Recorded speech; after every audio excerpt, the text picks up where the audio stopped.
This 6-year-old girl was abandoned by her own father on a rural highway, but a millionaire saw everything and decides to do this. Comment what you think will happen.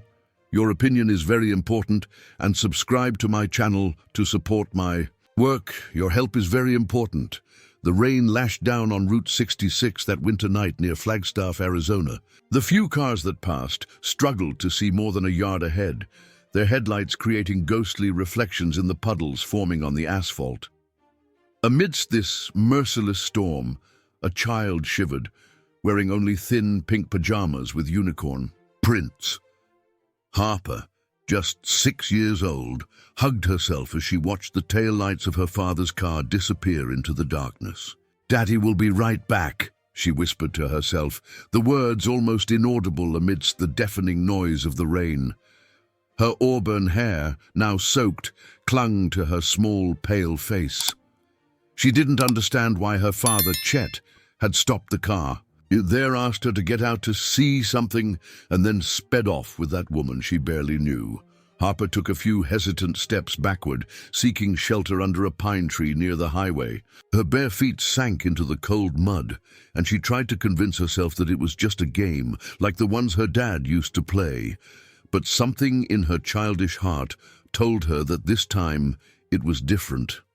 A thunderclap cut through the sky, making the girl cower even more. The tears that streamed down her face mingled with the rain. She began to hum softly a song that her grandmother used to sing to lull her to sleep, seeking some comfort in that terrifying situation. At that same moment, Theodore "Teddy" Blackwood was driving his Range Rover down the highway, returning from a business meeting that had been a complete disaster. At 57 years old, the real estate mogul was used to dealing with setbacks, but that night seemed especially cruel. The deal he had been hoping to close for months had slipped through his fingers, and now he would have to rethink his entire expansion strategy. His thoughts were interrupted when his headlights illuminated something unusual by the side of the road. Initially, he thought it was just a reflection of the rain, but his instinct made him slow down. That's when he saw her, a child, alone, practically on the edge of the highway. Teddy braked sharply, his heart racing in his chest. For a few seconds he was paralyzed, his hands gripping the steering wheel so hard that his knuckles turned white. His mind tried to process the surreal scene before him. "Good heavens," he muttered, pulling the car over to the shoulder. He grabbed the umbrella from the back seat and quickly got out, braving the storm. As he approached, he could see the small, fragile figure better. A girl who couldn't have been more than 6 years old, soaked to the bone, shivering violently. "Hey there, sweetie," he called out, trying to make his voice sound as gentle as possible, something he wasn't used to. At work, he was known for his explosive temper and for being a strict boss, feared by his employees. "What are you doing out here all alone?" Harper looked up at him, and Teddy felt a strange pang in his chest. Her gaze had a mixture of fear and hope that completely disarmed him. "My daddy said he'll be right back," she replied in a trembling voice. Teddy looked around, searching for a parked car, any sign of adults, anything that would explain that absurd situation. But there was only darkness and rain. "How long have you been here?" "I don't know," she replied, her teeth chattering from the cold. "He left with the lady with the red lipstick." The businessman felt a wave of anger surge through his body. In his 57 years of life, he had seen a lot, but abandoning a child on the side of a highway on a stormy night, that was a new level of cruelty that he could barely process.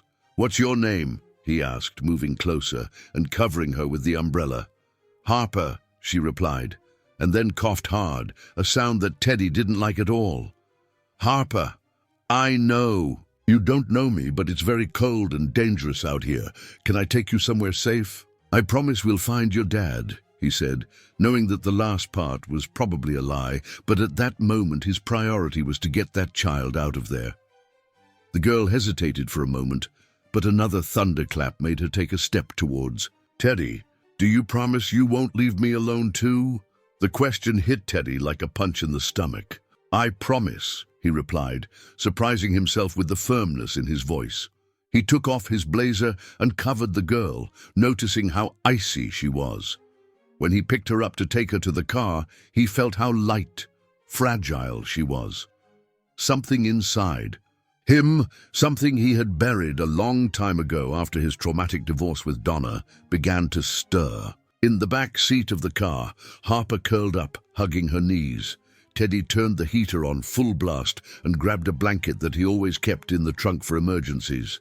As he covered her, he noticed a small locket hanging around her neck, half hidden by her wet pajamas. "I'm going to take you to my place," he said, adjusting the rearview mirror so he could watch her. "My housekeeper, Gladys, will take care of you while we figure this out." Harper just nodded, her eyes beginning to droop. The warmth of the car and the emotional exhaustion were taking their toll. Before falling asleep, however, she murmured something that made Teddy's heart clench. "Thank you for not leaving too." As he drove towards his mansion on the exclusive Camelback Mountain, Teddy couldn't imagine how that night would change his life forever. He who had built such high walls around himself after his divorce, who maintained only professional relationships and a safe distance from any emotional involvement, was about to embark on a journey that would transform not only his life, but that of everyone around him. In the back seat, Harper finally slept, still holding tight to the small locket around her neck, a piece that, although neither of them knew at that moment, held secrets that would connect their lives in ways that neither of them could imagine. The gates of Teddy's mansion opened automatically as his car approached. The rain still lashed Flagstaff, and the meticulously cared-for gardens by Lou, his 65-year-old gardener, now looked like a ghostly landscape under the light of the lampposts that illuminated the property. The businessman parked near the main entrance, where a gray-haired lady was already waiting for him at the door, with an expression of concern on her wrinkled face. "Gladys," Teddy called out as soon as he got out of the car, "I need your help." The 72-year-old housekeeper, who had been managing his house for 2 decades, frowned as she saw her boss open the back door of the vehicle and take out a sleeping child. "Good heavens, Mr. Blackwood, what happened?" Gladys exclaimed, bringing her hands to her face. In 20 years of working in that house, she had never seen anything like it. She knew her boss's difficult temper well, and his desire to stay away from any situation involving children, especially after the traumatic divorce with Donna. "I found her abandoned on Route 66, Teddy explained quickly as he carried Harper inside. "She has a fever. I need you to prepare a hot bath and get some dry clothes ready. But Mr. Blackwood, you need to call the authorities. You can't just—" "Gladys." He interrupted her with his usual authoritarian tone, but soon softened his voice when he noticed Harper stir in his arms. "Please, we'll take care of that later. Now she needs care." The housekeeper hesitated for a moment, but years of living with Teddy had taught her to recognize when he wouldn't change his mind. Besides, looking at the soaked and shivering girl, her grandmother's heart couldn't ignore the urgency of the situation. "I'll prepare the guest room down the hall," she said, hurrying upstairs. As they went up, Lou entered through the back door, shaking his umbrella. The gardener, who lived in a smaller house at the back of the property, was checking the drainage system of the gardens due to the heavy rain when he saw Teddy's car arrive. His eyes widened at the unusual scene. "Lou," Teddy called out, "please prepare some chamomile tea and bring it to the guest room." The gardener just nodded, heading to the kitchen. In all his years of work at the mansion, he had learned that some situations required more actions than questions. In the guest room, Gladys had already prepared the bathtub with warm water and separated some old clothes from her granddaughter, which she kept in a box in the attic for years. Her granddaughter, Alice, had passed away too young, leaving a void that the lady carried in silence. Seeing those clothes again made her heart clench. "Let me take care of her bath," Gladys said, extending her arms to take Harper. Teddy transferred the girl carefully, noting how she seemed even smaller in the housekeeper's arms. "Mr. Teddy," Harper murmured, semi-conscious, grabbing the sleeve of his shirt. "Don't go." The businessman felt something strange in his chest. A mixture of compassion and responsibility that he hadn't experienced in a long time. "I'm not going anywhere," he replied, surprising himself and Gladys with the softness in his voice. While the housekeeper took care of Harper, Teddy went to his office, an austere room decorated with dark and heavy furniture. He poured himself a shot of whiskey and sat in his leather armchair, trying to organize his thoughts. What on earth was he doing? Sheltering an unknown child without notifying the authorities could bring him serious problems, especially considering his history with the IRS and the tax evasion investigations that he had worked so hard to stifle years ago. His thoughts were interrupted by soft knocks on the door. It was Lou, bringing not only the requested tea, but also a warm soup. "I thought the girl might be hungry, boss," the gardener explained with his characteristic simplicity. Teddy nodded, grateful. He went upstairs again, finding Harper already, clean and warmed up, dressed in yellow pajamas that had belonged to Gladys's granddaughter. The housekeeper dried her hair with a soft towel, while the girl held firmly to the locket that she hadn't allowed them to take off, even during the bath. "What a pretty necklace," Gladys commented, trying to distract the little one. "Who gave it to you?"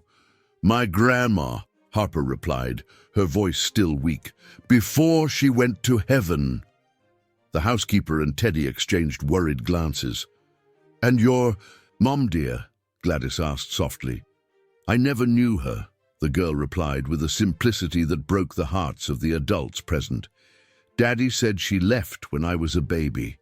At that moment, something in Gladys's expression changed. She had noticed something familiar in the locket, but before she could examine it better, Harper had a fit of severe coughing that made her stagger. Teddy, who was watching from the door, quickly approached to support her. "We need to take her to a doctor," he decided, worried about the girl's paleness. "Mr. Blackwood," Gladys began hesitantly, "you know we need to notify the authorities. We can't just—" "Gladys," he interrupted her again, but this time his tone was different. There was a vulnerability that the housekeeper had never heard in his voice. "Look at her, abandoned in the rain, sick with no one in the world. If we involve the authorities now, God knows where they'll take her." The lady sighed, looking at Harper, who was now eating the soup that Lou had prepared.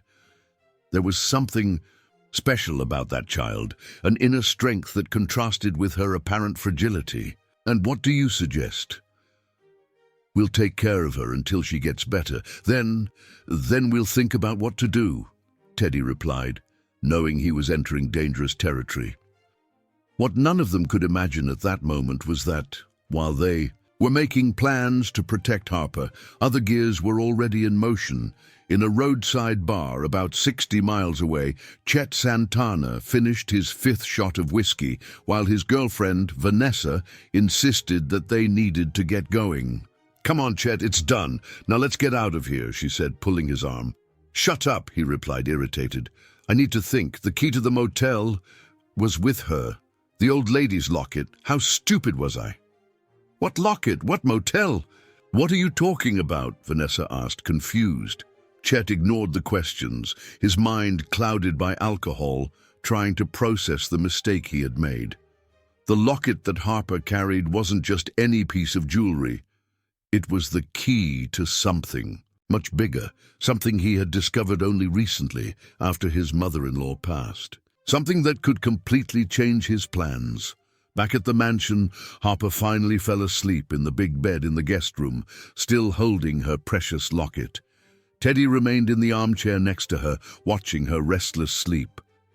The hallway, Gladys held an old box of photographs, hastily removed from the attic. Among the photos, yellowed by time, She frantically searched for one in particular, the one that would confirm her suspicion about the locket she had recognized around the girl's neck.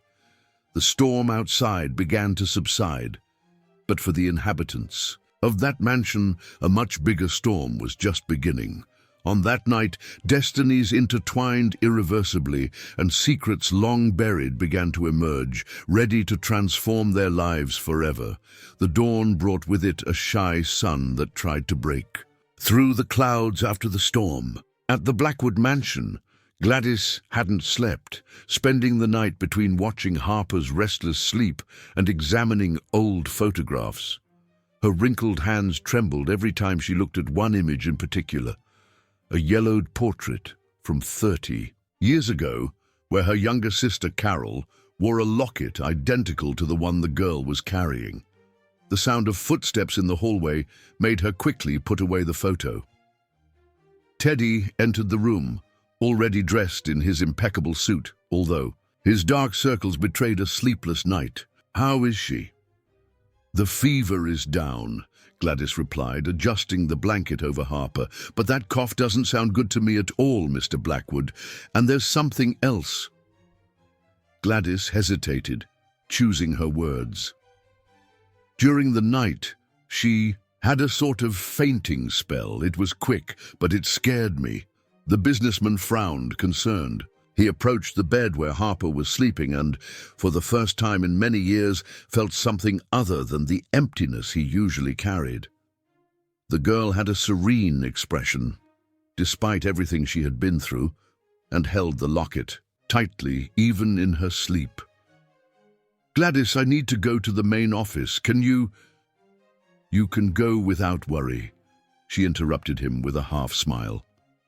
"I'll take care of her. But you need to stop by a clothing store and buy some clothes for the girl. She can't just stay in that old pajama from—" Her voice faltered for a moment. "From my Alice."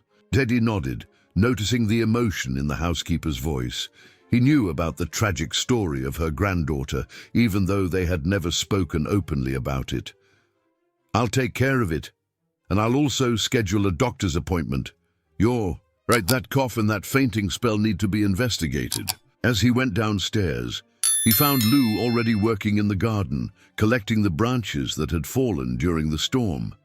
The gardener looked up, concerned. "Is the girl better, boss?" "She's more stable," Teddy replied, surprised by his own willingness to talk, something rare in his usual routine of curt orders and monosyllabic answers. "Lou, I need you to keep an eye out. If anyone shows up looking for her, you can count on me, Mr. Blackwood. No one gets to that house without me seeing them first," the gardener assured, his normally serene expression taking on a protective air. In the car, on the way to his main office, Teddy tried to focus on business problems.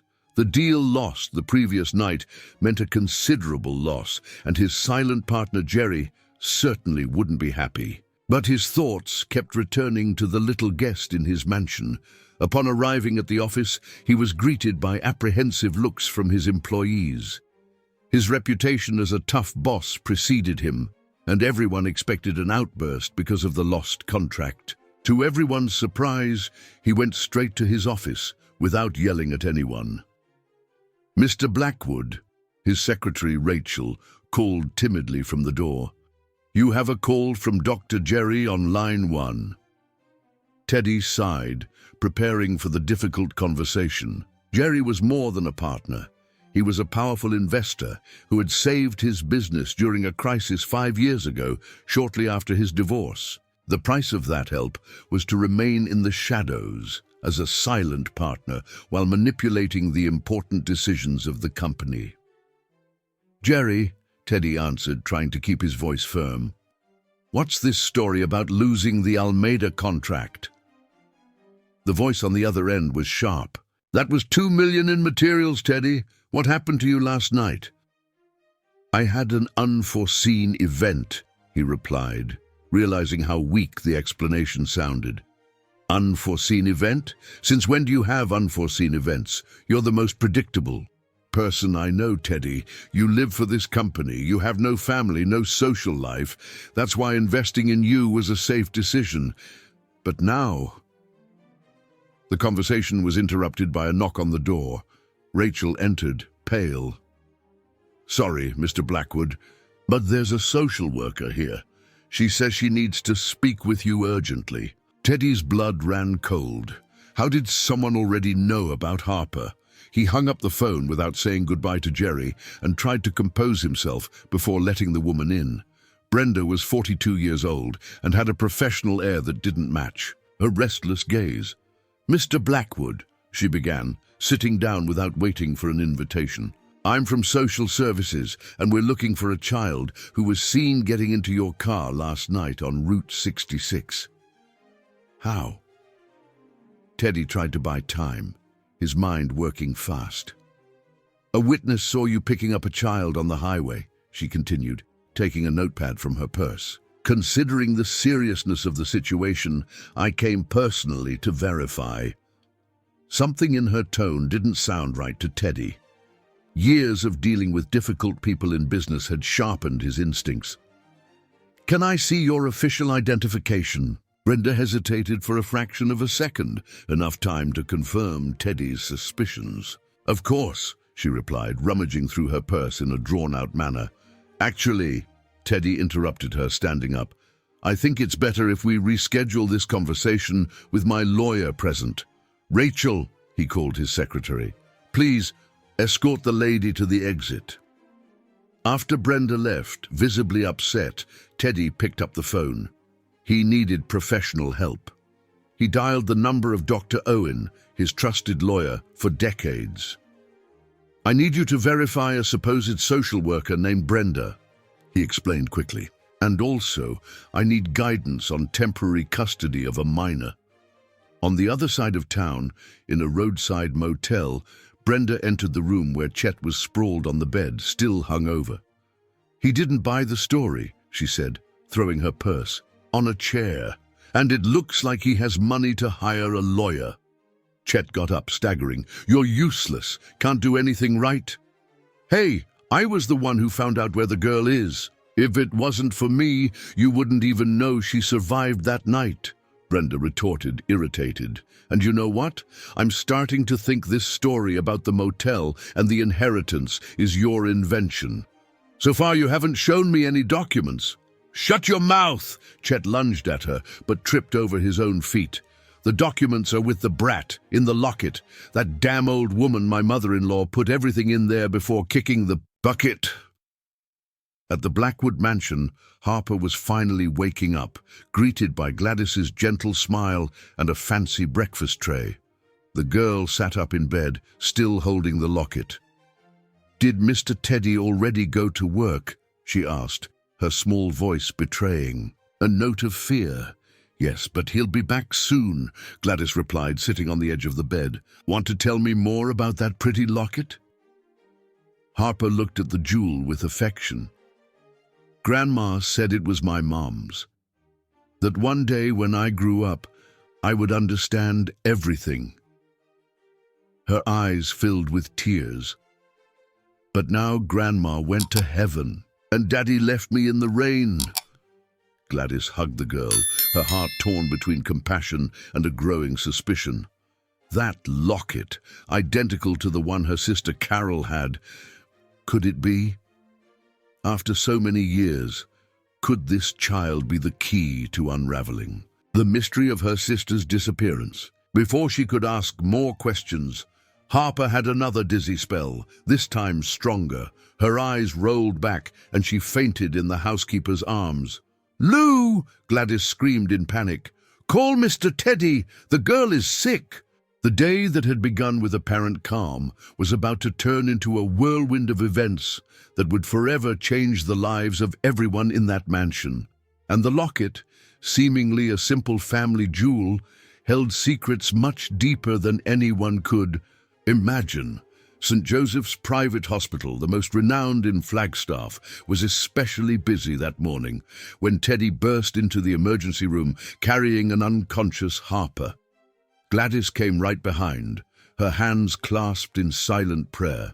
The businessman, always so controlled, now could barely disguise the panic in his voice as he approached the receptionist. "Please, I need a doctor immediately. She fainted and won't wake up." A middle-aged doctor, who was passing through the corridor at that moment, stopped upon hearing the commotion. Dr. Denise Atwood, head of the pediatric cardiology department, quickly approached upon seeing the unconscious child. Her 45 years of experience, both professional and personal, made her clinical instincts immediately alert her that something was very wrong. "This way, quick," she commanded, guiding them to an emergency room. While the nursing staff mobilized, Denise began her questioning. "How long has she been unconscious?" "About 20 minutes, Gladys replied, her voice trembling. "She had fainted before, but not like this, not for so long." "And you are?" the doctor asked, while examining Harper's pupils with a small flashlight. Teddy hesitated for a moment. I found her yesterday. She was abandoned and—" "Dr. Blackwood!" a deep voice interrupted the explanation. It was Oswald Graham, the hospital director, a 60-year-old man known both for his administrative competence and for his questionable management methods. "What a surprise to see you here. Any problem?" There was something in his tone that made Denise tense up. Oswald was her ex-husband, and she knew that calculating smile well. Before anyone could answer, the monitors began to beep frantically. "Pressure dropping," a nurse warned. "I need an EKG now," Denise ordered, her attention fully focused on Harper. "And you, please, wait outside." In the hallway, Teddy paced back and forth, something he never did. He, who always maintained composure in any situation, now bit his lips and checked his watch every minute. Gladys sat on one of the plastic benches, beginning to pray the rosary that she always carried in her purse. "Dr. Blackwood," Oswald approached with his Italian leather briefcase, "we need to talk about the girl's documentation. As director of the hospital, I have an obligation to—" "Oswald!" Denise came out of the emergency room, interrupting him. Her face was serious. "I need to talk to the family first." The director cast an annoyed look at his ex-wife, but moved away. Denise waited until he was far enough away before addressing Teddy and Gladys. "The situation is delicate," she began, choosing her words carefully. "Harper has a serious heart condition that, from what I can assess, is congenital. I don't know how this wasn't diagnosed before, but she needs urgent, specialized care." Teddy felt the ground disappear beneath his feet. "But will she be okay?" "With the right treatment, yes, but—" Denise hesitated, lowering her voice even more. "I know my ex-husband. He will demand documentation. He will want to notify the authorities. And from what I understand from your reaction, that could be a problem." The businessman ran his hand through his grey hair, a gesture of nervousness that surprised Gladys. In 20 years, she had never seen him show vulnerability. "Doctor," he began, "that child was abandoned in the rain, as if she were any object. If the authorities take her now—" "I understand," Denise interrupted him, looking quickly over her shoulder to make sure no one was listening. "I can help.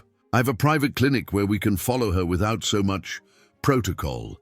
But I need you to understand the seriousness of the situation. She needs surgery, and there's no way to do that without documentation." At that moment, Harper began to wake up, drawing everyone's attention. Denise quickly returned to the room, followed by Teddy and Gladys.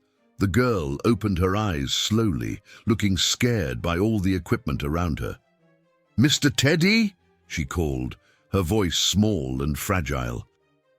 "I'm here," he replied, approaching the stretcher.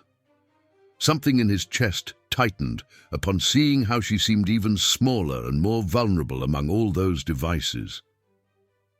"The locket," she murmured, her little hands groping her neck. "Where's my locket?" It's here, dear." Gladys hurried to take the jewel from her apron pocket, where she had kept it during the confusion. "I kept it so you wouldn't lose it." As Harper calmed down with the jewel back around her neck, Denise watched the scene with professional and personal interest. In her years of pediatric cardiology, she had learned to read not only electrocardiograms, but also the family dynamics of her patients. There was something special happening there, something that went beyond the normal relationship between a benefactor and an abandoned child. "Mr. Blackwood," she called, gesturing for him to follow her to a corner of the room. "There's something I need to tell you." Her expression became even more serious. "While we were doing the exams, I noticed old marks on her body.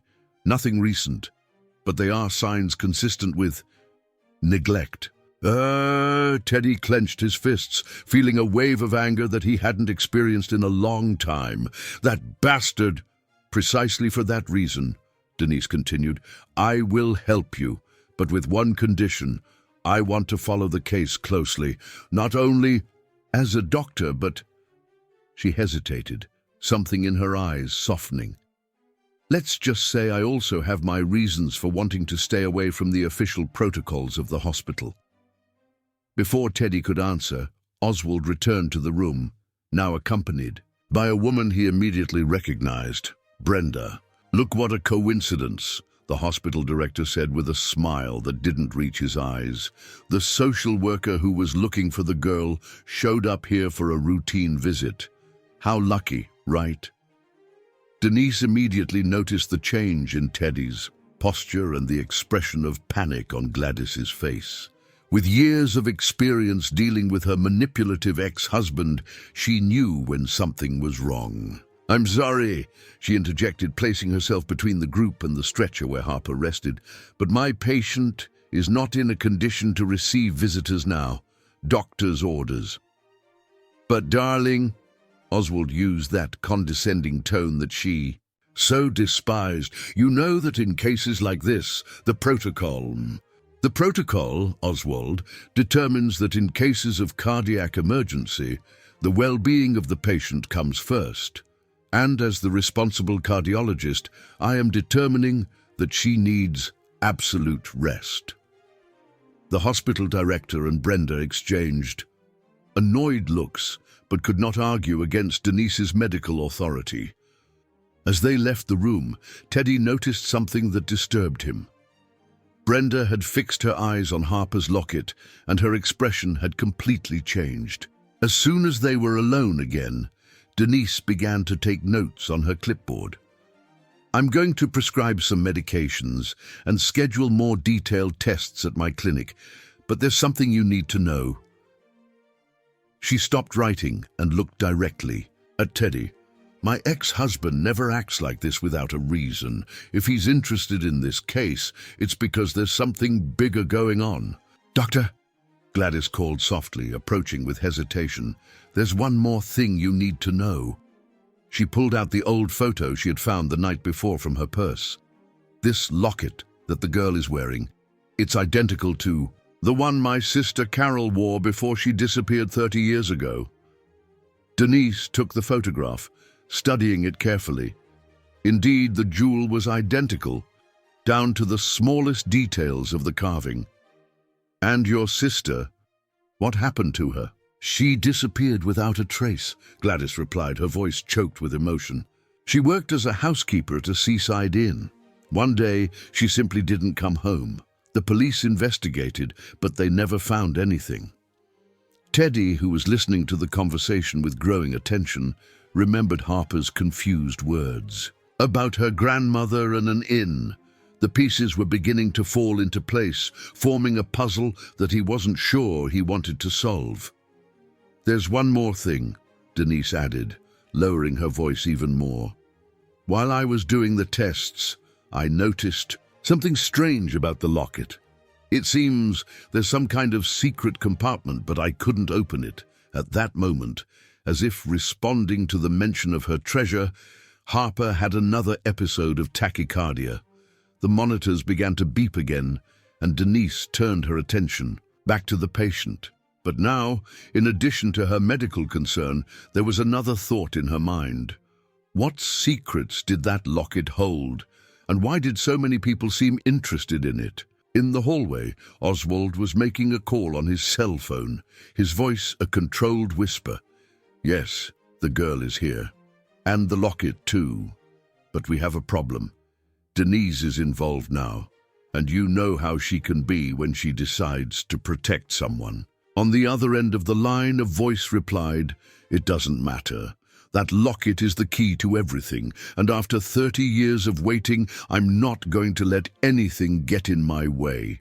Dr. Denise's private clinic was located on a quiet street in downtown Flagstaff, occupying a restored old house that contrasted with the modern buildings around it. It was late afternoon when Teddy parked his Range Rover in front of the place, helping Harper out of the car carefully.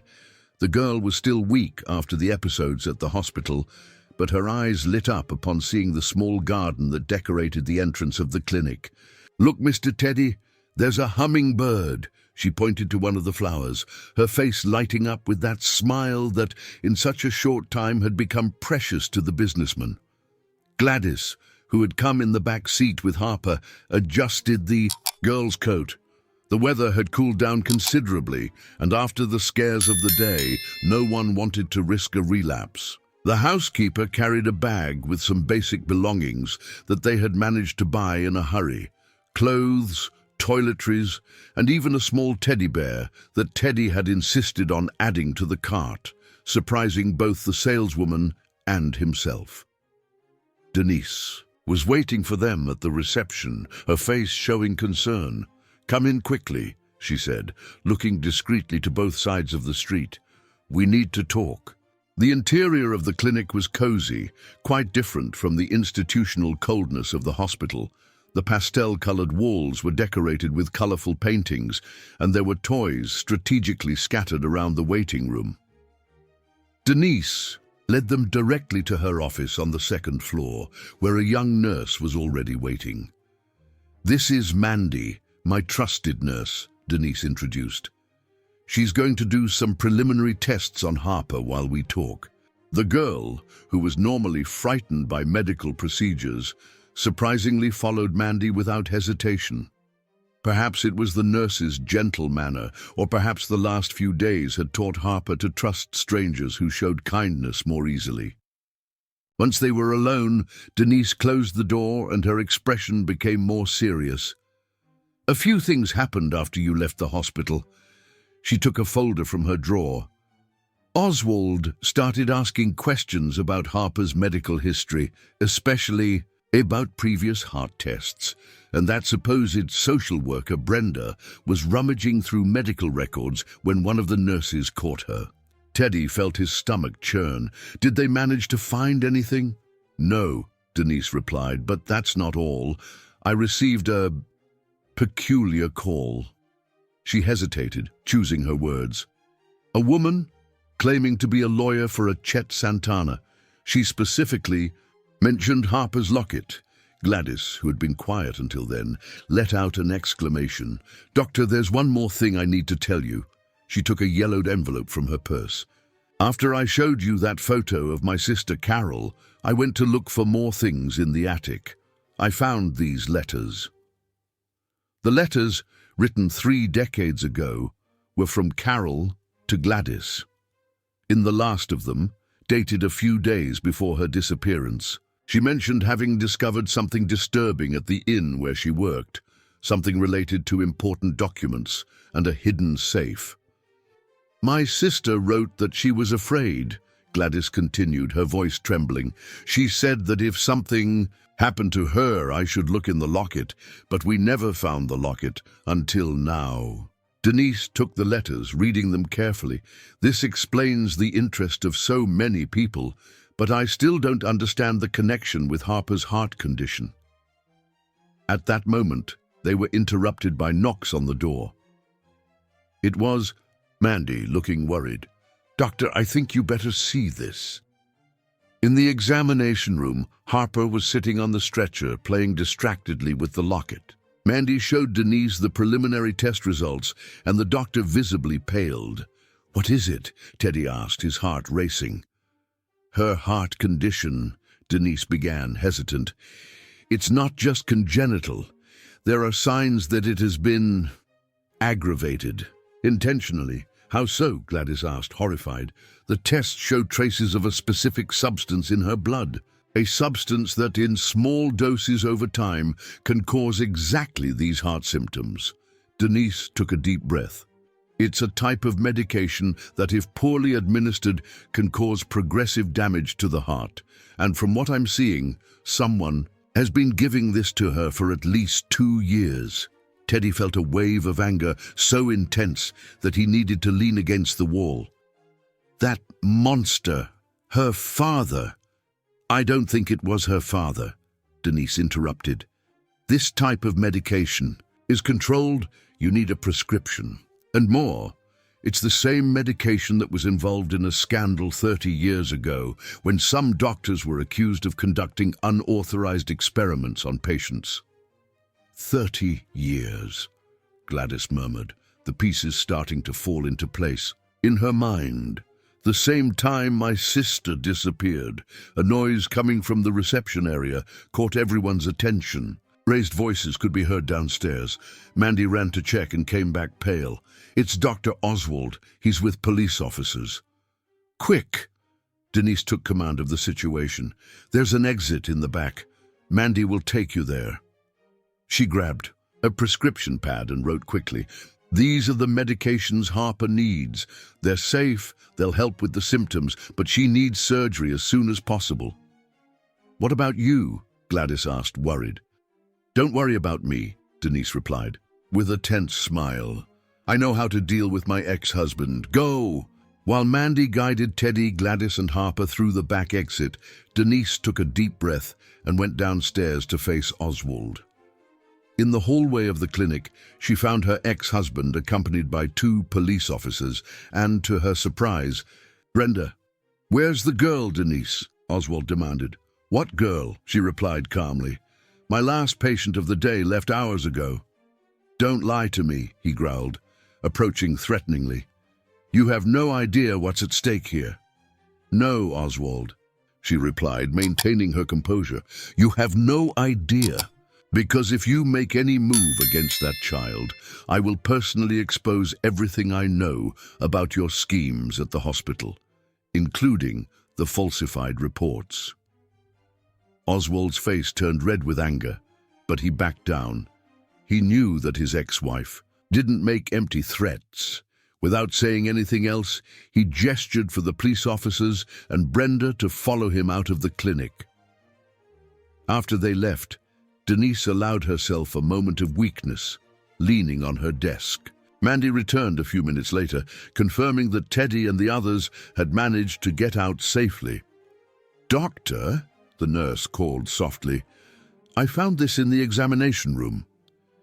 It was a small piece of paper that had fallen from Harper's locket during the procedures. On it, a single phrase written by hand. "Sea breeze in, safe 23, 1993. Meanwhile, in Teddy's car, Harper was sleeping in the back seat, exhausted after the events of the day. Gladys held her small hand, watching the locket gleam in the evening light. "Where are we going?" she asked softly. Teddy looked in the rearview mirror, his face showing a determination that he hadn't felt in a long time. "To my beach house in Malibu. No one knows about that place. We'll be safe there until we figure out what's going on." Or what none of them knew was that at that very moment, in a luxurious office in downtown Flagstaff, an elderly man was looking at old photographs of the Sea Breeze Inn.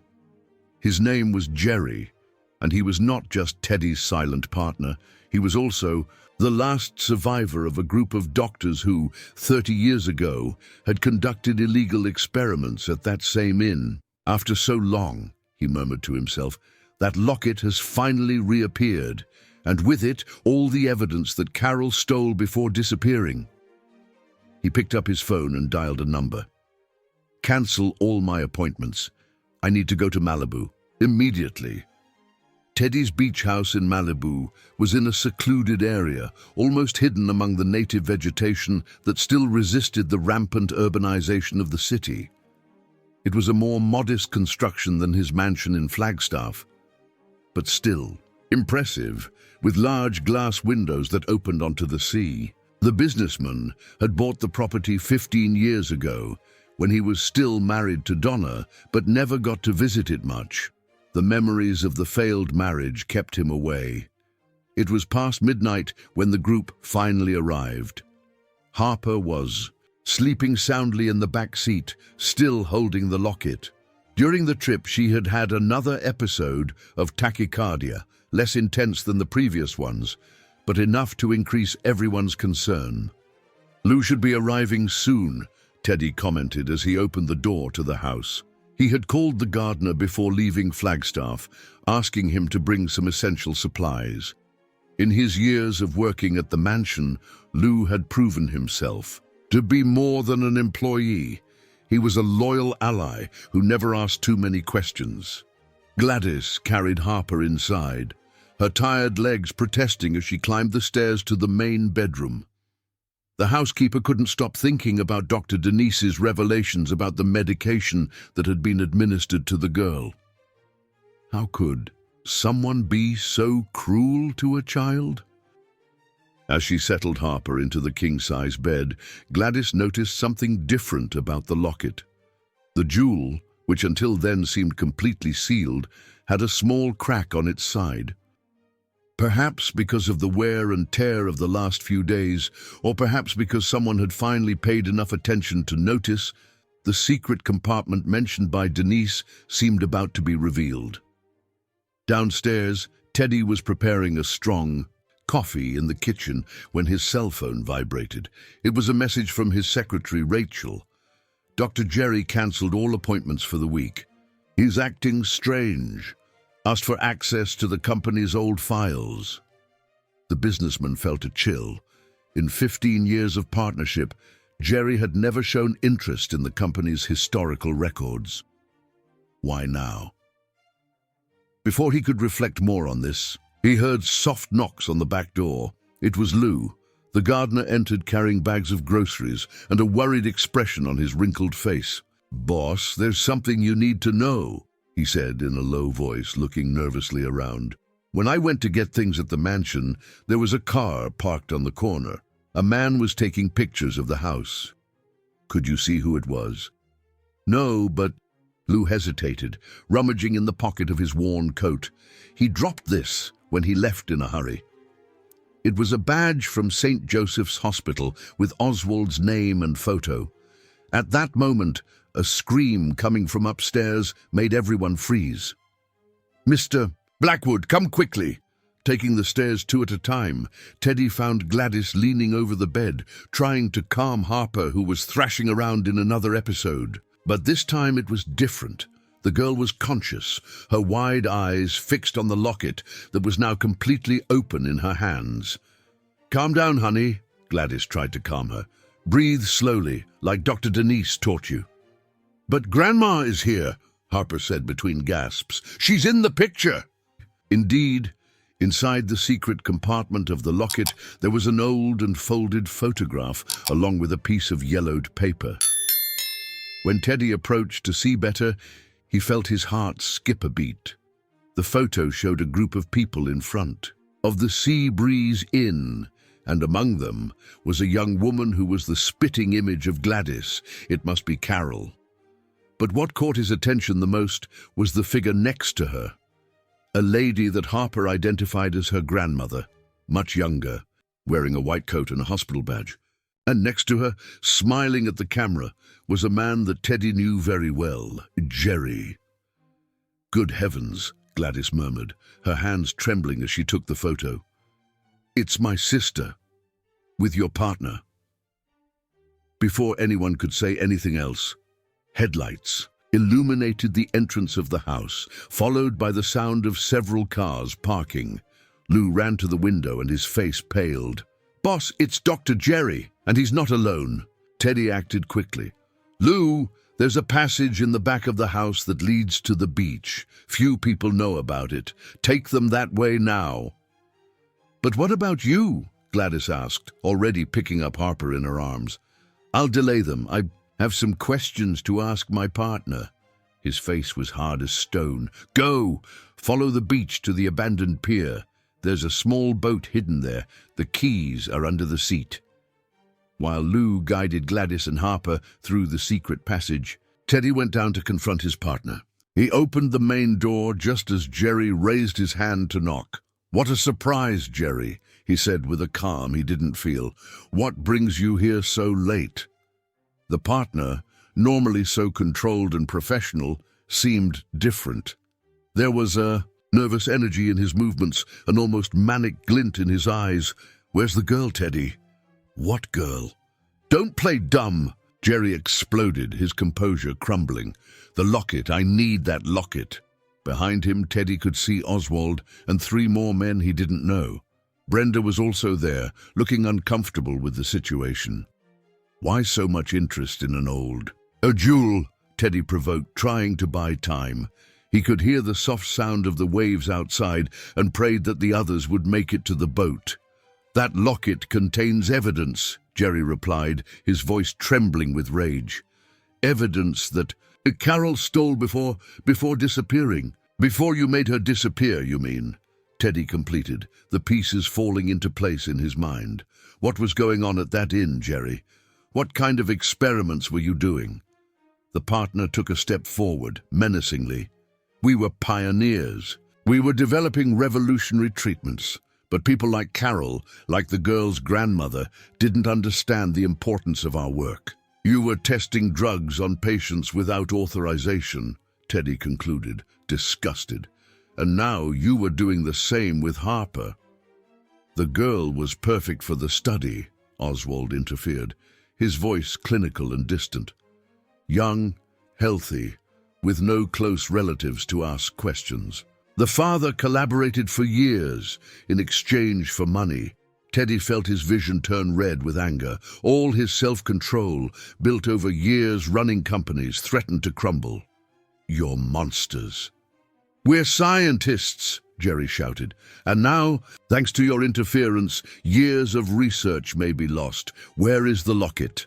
A noise coming from the beach caught everyone's attention, the unmistakable sound of a boat engine starting. Jerry ran to the veranda, arriving in time to see a small vessel moving away in the darkness. "After them!" he ordered his men. "They can't let that locket escape!" But Teddy was already in action. Years of managing businesses had taught him to always have a plan B.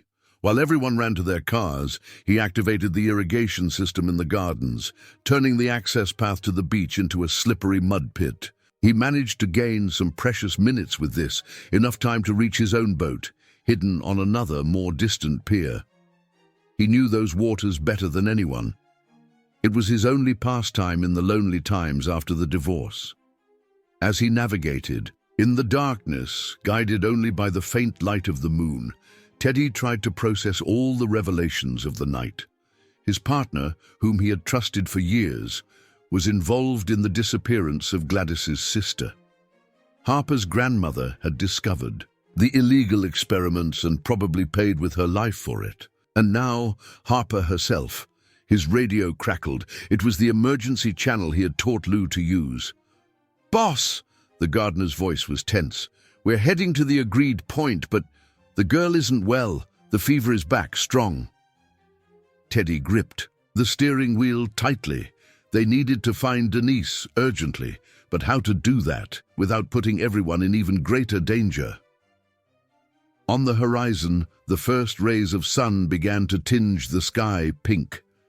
Somewhere in that blue immensity, a boat carried a sick girl and a locket full of secrets. And in another, a man who had always lived for business was discovering that some things, like the love for an abandoned child, were worth much more than all the money in the world.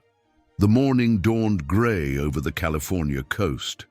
A thin, persistent drizzle made visibility difficult at sea, creating a misty curtain that at that moment served as protection for the small boat where Gladys held Harper against her chest. The girl was burning with fever. Her lips had acquired a bluish tone that made the housekeeper's heart clench with worry. "Hang in there, my angel," she whispered, applying cold compresses to the child's face with a piece of cloth that Lou had improvised from his own shirt. The old gardener piloted the boat with the experience of someone who grew up on the coast, his eyes constantly scanning for signs of pursuit. Gladys's cell phone vibrated. A message from Denise. "Don't use phones. They're tracking. Meet me at Fisherman's Wharf. I have safe contacts there." She barely had time to read the message, and the device already showed signs of low battery. Before it shut down completely, Gladys still managed to see one last notification. A missed call from an unknown number. "Lou," she called, her voice trembling. "Do you know Fisherman's Wharf?" The gardener nodded, adjusting the course. "It's about 2 hours from here if we can maintain this speed." But he hesitated, looking at the increasingly dark sky. "There's a storm coming, and a strong one." As if to confirm his words, thunder rumbled in the distance. Harper stirred restlessly in Gladys's arms, muttering disconnected words. The fever made her delirious. "Mommy!" she called, her eyes half closed. "The safe, the pretty lady said that in the safe." Gladys felt a chill that had nothing to do with the cold. Since they found the photo in the locket, a suspicion had grown in her mind. Her sister Carol had disappeared shortly after starting to work at the Seabreeze Inn, and now, 3 decades later, a child appeared with a locket identical to hers. "What do you remember about the pretty lady, dear?" Gladys asked softly, taking advantage of Harper's moment of lucidity. She came to see me secretly," the girl replied, her voice weak. "When Daddy left. She cried a lot and asked for forgiveness, said that one day she would take me away from there." Before they could continue the conversation, a bright light cut through the fog. It was another boat, larger, approaching quickly. "Get down!" Lou shouted, making a sharp maneuver to the right. The sudden movement made Harper groan in pain. On the other boat, Jerry held night vision binoculars, his expression twisted into a mask of obsession. Beside him, Oswald checked a medical briefcase. "We can't let them escape," Jerry growled. 30 years of research, 30 years developing that medication. If those documents come to light—" "If only you had told me before," Oswald replied, irritated. "I could have intervened when Denise started investigating the medical records." "There was no choice," Jerry retorted. "After Carol discovered our experiments and stole the evidence, we had to be more careful. That locket contains not only documents, but also the original formula, a formula worth millions." In another part of the sea, Teddy navigated guided by the GPS of his boat, trying to locate the emergency signal that Lou had activated. His hands were tense on the steering wheel, his mind going over everything he had discovered in the last few hours. His phone rang, a restricted number. Normally he wouldn't answer, but something made him accept the call. "Teddy Blackwood," a female voice unfamiliar. "My name is Nadia, and I think you're with my daughter." The businessman almost dropped the phone. "Your daughter?" "Harper," the voice replied, choked with emotion. "I'm her real mother. I'm coming back to the States. I arrive in 2 hours at LAX. Please, I need to find them before it's too late." "How can I trust you?" Teddy asked, his voice hard. "The locket," she replied. "It belonged to my friend Carol. She gave it to me before disappearing. She said that one day I would need it to prove the truth. Please, that medication they're giving my daughter, it's killing her." A deafening crash interrupted the conversation. The storm was finally arriving with all its force. The waves began to get more violent, turning navigation into an even greater challenge. On Lou's boat, Gladys struggled to keep Harper protected from the splashes of water that began to invade the vessel. The locket, now open, revealed not only the photo, but also a series of microscopic documents, photographed and reduced to fit in the small space. "There are more boats approaching," Lou warned, his voice almost lost in the noise of the storm. In fact, in addition to Jerry's boat, at least 2 other boats were now chasing them. They were the men he had hired, ex-security guards accustomed to questionable jobs. In the middle of that maritime pursuit, Harper had another serious episode. Her small body convulsed in Gladys's arms, the locket slipping from her hands and almost falling into the turbulent sea. "Honey!" Gladys shouted, holding her tightly. At that moment she was no longer just the worried housekeeper. She was a woman who, after losing her own family, found again a reason to fight. The storm worsened with each passing minute. Lightning flashed across the sky, momentarily illuminating the chaotic scene unfolding at sea. It was during one of those flashes that Gladys saw something that made her heart stop. There was a familiar figure on Jerry's boat. "It can't be," she murmured, squinting to be sure. But there was no doubt. It was Chet, Harper's father, apparently cooperating with his pursuers. "Fisherman's Wharf in sight," Lou announced, pointing to a structure that began to materialize through the rain curtain. On the pier, a solitary figure awaited, protected by an umbrella. It was Denise, and she wasn't alone. Beside her was Mandy, her trusted nurse, carrying a medical briefcase, and two more people that Gladys didn't know. But the storm would not give way so easily. A particularly strong wave hit the boat sideways, causing it to rock dangerously. Harper slipped from Gladys's arms, her small body rolling across the wet deck. "No!" Gladys screamed, throwing herself to reach her. She managed to grab the girl, but the sudden movement caused the locket to finally fall, plunging into the turbulent waters. At that moment, several events unfolded simultaneously. Teddy finally reached the scene, his boat emerging from the fog like a ghost. Jerry and his men approached from the other side, and an unknown woman ran along the pier, shouting a name that she hadn't uttered in years. "Harper! My daughter!"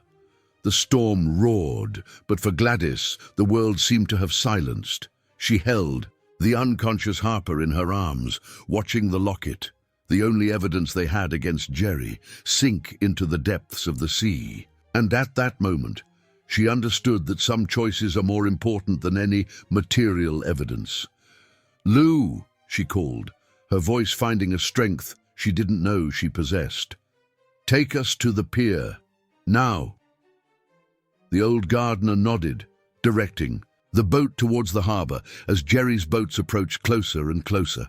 The race against time was reaching its most critical moment, and the fate of an innocent child hung by a thread as fragile as life itself. Fisherman's Wharf, normally a quiet place frequented only by local fishermen, turned into a scene of chaos in a matter of minutes. The storm battered the site with a fury that seemed to mirror the tension of the moment. Denise and Mandy ran to the end of the pier, while the woman who had identified herself as Nadia remained paralyzed, her hands covering her mouth as she saw her unconscious daughter on the approaching boat. Nadia had the same delicate features as Harper, the same almond-shaped eyes, the same face shape. Her dark hair, now soaked by the rain, framed an expression of pure maternal despair. At 42 years old, she carried on her face the marks of a decade of suffering and relentless search for the daughter who had been taken from her. "Quick, bring her here," Denise shouted, trying to make herself heard above the noise of the storm. Lou maneuvered the boat with the skill of decades at sea, bringing it as close as possible to the pier. Gladys, soaked and exhausted, lifted Harper as much as she could, allowing Mandy and one of the men accompanying Denise to take her. "She's freezing," Mandy alerted, her experienced fingers quickly checking the girl's vital signs. It was at that moment that Jerry's boat reached the harbor, closely followed by Teddy. The businessman jumped from his vessel with surprising agility for his age, running towards the group that now surrounded Harper. "Stay away from her!" Jerry's voice thundered as he and his men disembarked. Chet came right behind, his face a mask of greed and nervousness. "Not one more step!" A firm and authoritative voice cut through the air. It was one of the men accompanying Denise. He pulled a badge from his pocket. "Federal police, you are all under arrest." Jerry's face visibly paled, but it was Oswald who reacted first. This is absurd.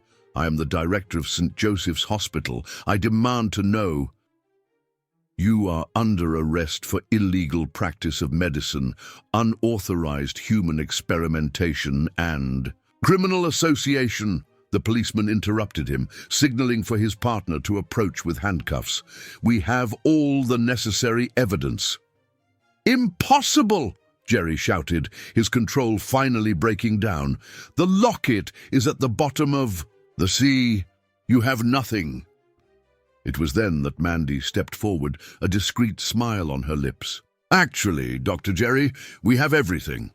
She took a pen drive from her lab coat pocket. Dr. Denise isn't the only one who knows how to make digital copies of important documents. A flash of memory struck Jerry, the nurse in the clinic, alone. With Harper during the exams, the locket open. You! He advanced towards Mandy, but was quickly restrained by the police officers. While the scene unfolded, Denise and her team had improvised an emergency treatment for Harper in the small port office. The girl was connected to a portable heart monitor, and the doctor administered medications through an IV line. Her heart is very overloaded, Denise explained to Nadia, who held her daughter's hand delicately, as if fearing that she might break. We need to take her to surgery immediately. No! Chet tried to interfere, wriggling free from the police officers. She's my daughter, you can't... Your daughter? Nadia stood up, her eyes flashing with anger. You stole her from me. You drugged me in the hospital right after the delivery and said she had died. The revelation caused a momentary silence, broken only by the sound of the storm outside and the regular beep of the heart monitor.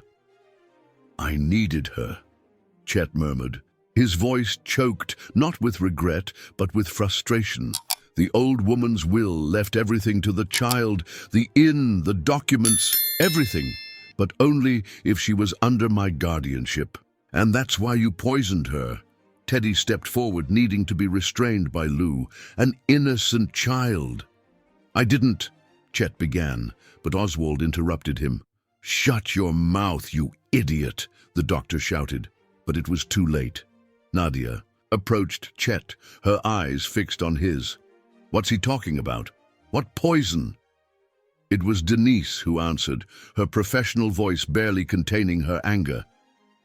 They were using Harper as a guinea pig to test an experimental drug, the same one they tested 30 years ago at the Seabreeze Inn, when Carol discovered everything. Gladys, who had been observing everything in silence until then, felt her legs weaken. My sister. She discovered the experiments? Yes, Nadia replied, tears streaming down her face. She was like a mother to me when I worked at the inn. She was the one who discovered that they were using the guests as guinea pigs. When she threatened to report them, they made her disappear. We were pioneers. Jerry exploded, his mask of a businessman completely undone.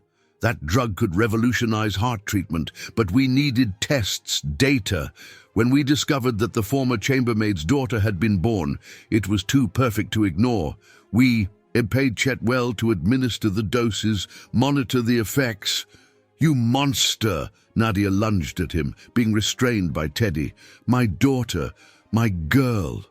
The heart monitor began to beep faster, drawing everyone's attention. Denise immediately turned her attention back to Harper, her face assuming a worried expression. We need to go now, she ordered. The hospital helicopter is arriving, but her heart won't last much longer. As if responding to her words, the sound of helicopter blades cut through the stormy air. A rescue helicopter landed on the improvised heliport at the wharf, its emergency lights cutting through the darkness of the storm. While the medical team prepared Harper for transport, Nadia turned to Teddy, her eyes full of gratitude and supplication. You took care of her when I couldn't. Please, come with us. The businessman looked at that child who, in such a short time, had demolished all the walls he had built around his heart. I'm not going anywhere, he replied firmly. Gladys approached, holding Nadia's hand. Your daughter has the same kind heart that Carol had, My sister must have seen that in you, too, when she gave you the locket." "The locket," Nadia whispered, looking at the stormy sea through the window. "Carol said that one day it would help me prove the truth, but now we have much stronger evidence," Mandy interjected, showing the pen drive. "Every document, every formula, every record of the experiments. I digitized everything while pretending to do routine tests." The police officers began to escort Jerry, Oswald, and Chet out of the port, where patrol cars were already waiting. The storm began to subside, as if nature itself recognized that this dark chapter was coming to an end. On the helicopter, as the medical team prepared to take off, Harper opened her eyes briefly. Her gaze met Teddy's, then her real mother's, and finally Gladys's. "You're not going to leave me alone, are you?" she asked, her voice almost a whisper. "Never again, my love," Nadia replied, tears streaming down her face. "You'll never be alone again." The helicopter took off, taking Harper, Nadia, Denise, and Mandy to the surgical center that awaited on standby. At the port, Teddy watched the aircraft move away, feeling a mixture of fear and hope that he had never experienced before. Gladys placed a hand on his shoulder, her voice soft but firm. "Let's go, Mr. Blackwood. We have a surgery to follow." As they drove to the hospital, following Denise's instructions, the day finally began to clear. The storm had passed, taking with it the shadows of a dark past. But for that unlikely family, formed by bonds stronger than blood, the real journey was just beginning. The waiting room of the surgical center at Cedars-Sinai Medical Center in Los Angeles was plunged into tense silence. It had been a race against time. First the helicopter facing the last remnants of the storm, then the hasty transfer of Harper to the only unit in Southern California specializing in complex pediatric heart surgeries. Teddy was sitting in one of the blue plastic chairs, his normally impeccable suit now rumpled and still damp from the rain. Beside him, Nadia nervously twisted a handkerchief between her fingers, her eyes fixed on the double doors that led to the surgical center. Gladys prayed softly, her rosary beads passing one by one between her wrinkled fingers, while Lou, still in the wet clothes from the sea, stood in a corner, like a silent guardian. "It's been 4 hours," Nadia murmured, her voice hoarse from crying so much. During the trip to Los Angeles, she had told her complete story, how she had met Chet at the inn where she worked as a chambermaid, how he had won her over only to use her pregnancy as part of a larger plan, how she had woken up in the hospital being informed that her baby had not survived the delivery. "Carol was the only one who suspected," she continued, breaking the heavy silence of the room. She noticed the strange movements at the inn, the guests who arrived sick and left even worse. She started investigating, taking notes. "My sister was always very observant," Gladys commented, her voice choked with emotion. "After she disappeared, the police said there was no evidence of anything, that she had probably run away with some secret boyfriend. But she had evidence," Teddy interjected, his analytical mind piecing things together. "In the locket. That's why Jerry was so desperate when he found out Harper had it." At that moment, Mandy appeared in the waiting room. The nurse had accompanied the entire surgery, serving as a bridge between the medical team and the family. Her face was tired, but there was a gleam in her eyes that made everyone hold their breath. "Dr. Denise is finishing up," she informed with a small smile. "It was difficult, but Harper is stronger than we imagined. Her heart is responding well to the repairs." The collective relief was almost palpable. Nadia covered her face with her hands, her shoulders shaking with silent sobs. Teddy, without realizing it, had held Gladys's hand, who was now crying openly. "There's one more thing," Mandy continued, sitting down with them. "The FBI has finished the preliminary analysis of the documents that I digitized from the locket. They were more than just records of the experiments. There was also a detailed diary of Carol's." Gladys raised her head sharply. "A diary?" Mandy nodded, taking some printed sheets from a folder. She documented everything, how she discovered that they were using an experimental drug to induce heart problems in patients, testing different dosages and treatments without consent. When she realized the seriousness of the situation, she started gathering evidence. "But why in the locket?" Lou asked, speaking for the first time in hours. "Because she discovered something even worse," a new voice replied. It was Denise, who had just entered the room, still dressed in the surgical scrubs. Those experiments weren't just about medicine. They were about money. A lot of money. The doctor sat down with them, the fatigue evident on her face. But her firm voice continued. Jerry and his group were developing not only a medication, but a complex scheme. They induced heart problems in patients and then sold the treatment at astronomical prices. The inn was perfect. Outsiders, with no local connections, easy to make disappear if something went wrong. "Monsters," Teddy murmured, his face contorted with anger. When Carol discovered everything, Denise continued, she realized that she needed to protect the evidence. The locket was her solution, small, discreet, something that could go unnoticed. She gave it to Nadia before confronting Jerry. "One last time," Nadia sobbed. "She told me to keep it with my life, that one day I would understand. But then Chet, he found out about the inheritance of the inn, about how Harper's grandmother had left everything to the first great-granddaughter. He planned everything, the false death certificate making me believe that I had lost the baby. And then," Gladys completed, anger replacing the sadness in her voice, "he used his own daughter as a guinea pig, giving her the same drug they used at the inn, all to please Jerry and his group."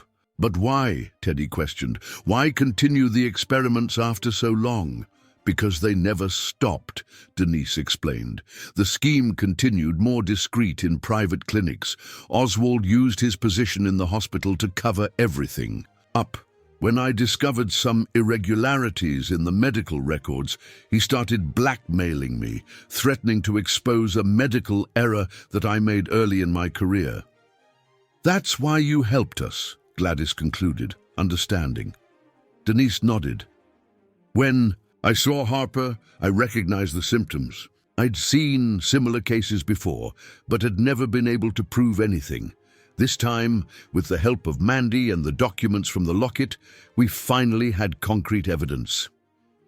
A soft knock on the door interrupted the conversation. It was a nurse from the pediatric ICU. "Dr. Denise, the patient is waking up."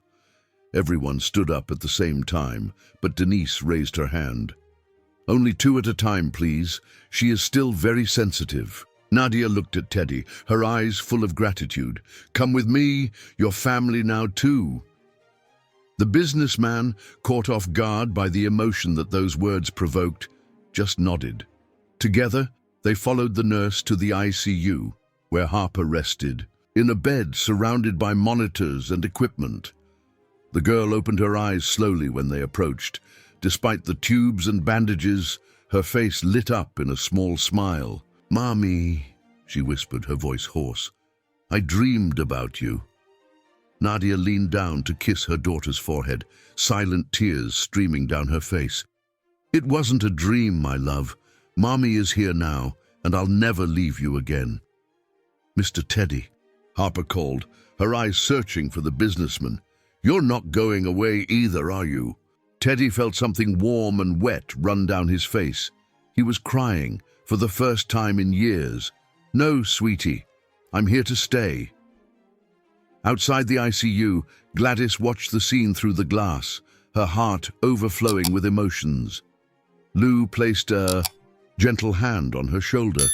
Carol would be proud. In the end, she managed to save not only the evidence but also the girl. "Yes," Gladys replied, wiping away a tear. "And now we have a new family to take care of."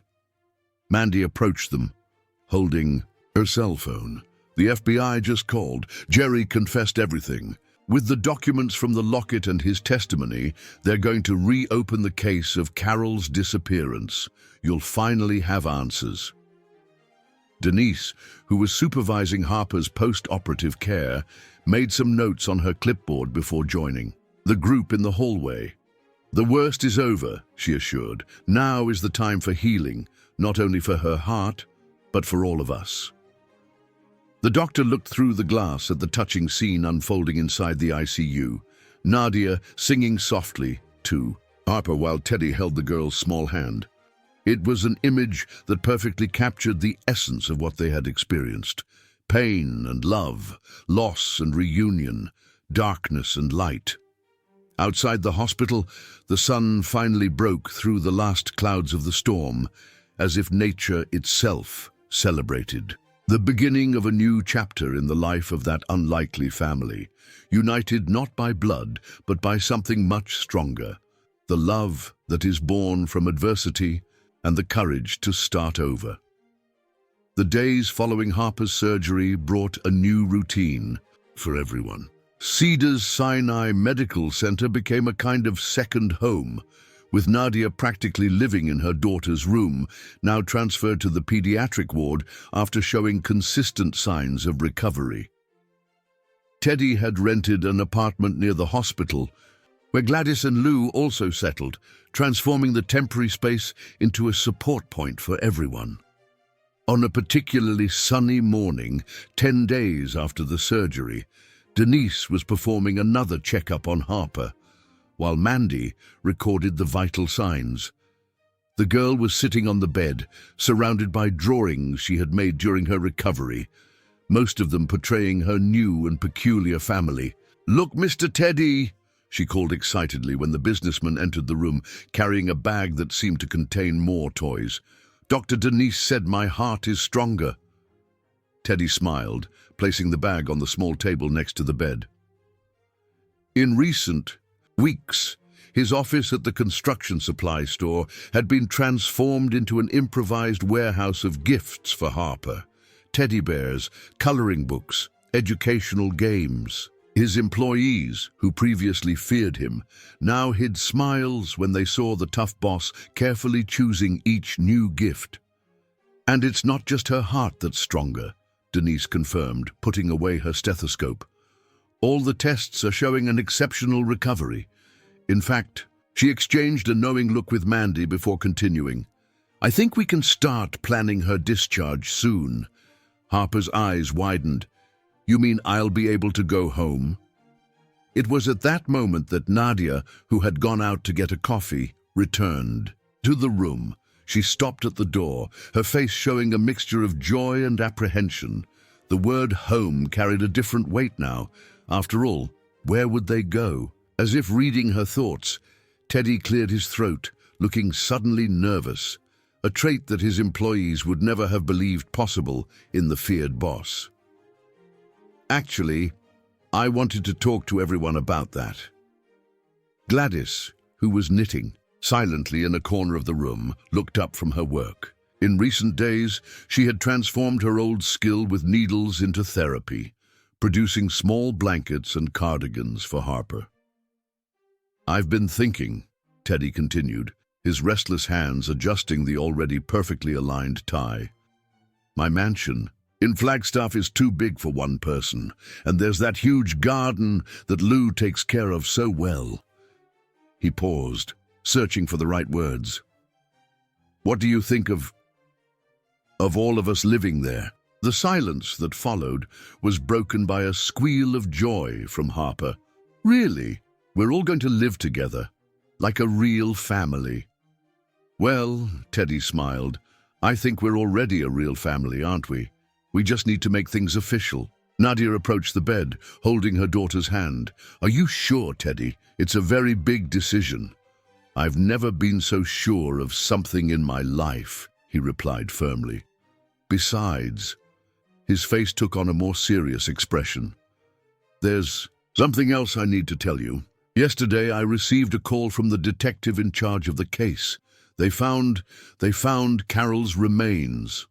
Gladys dropped her knitting, her hands trembling. Lou, who had just entered the room bringing coffee for Nadia, quickly approached to support her. It was in a remote area near the old Seabreeze Inn, Teddy continued softly. Jerry confessed everything. She confronted him that night, threatened to expose the experiments. He didn't give her a chance to defend herself. Silent tears streamed down Gladys's face. After 30 years, she would finally know the fate of her dear sister. Nadia also cried, remembering the woman who had been like a mother to her, who had sacrificed everything to protect the truth. But there's more, Teddy continued, his voice gaining a more hopeful tone. During the investigations, they discovered that Carol had left a will. She left her share of the inn to you, Nadia.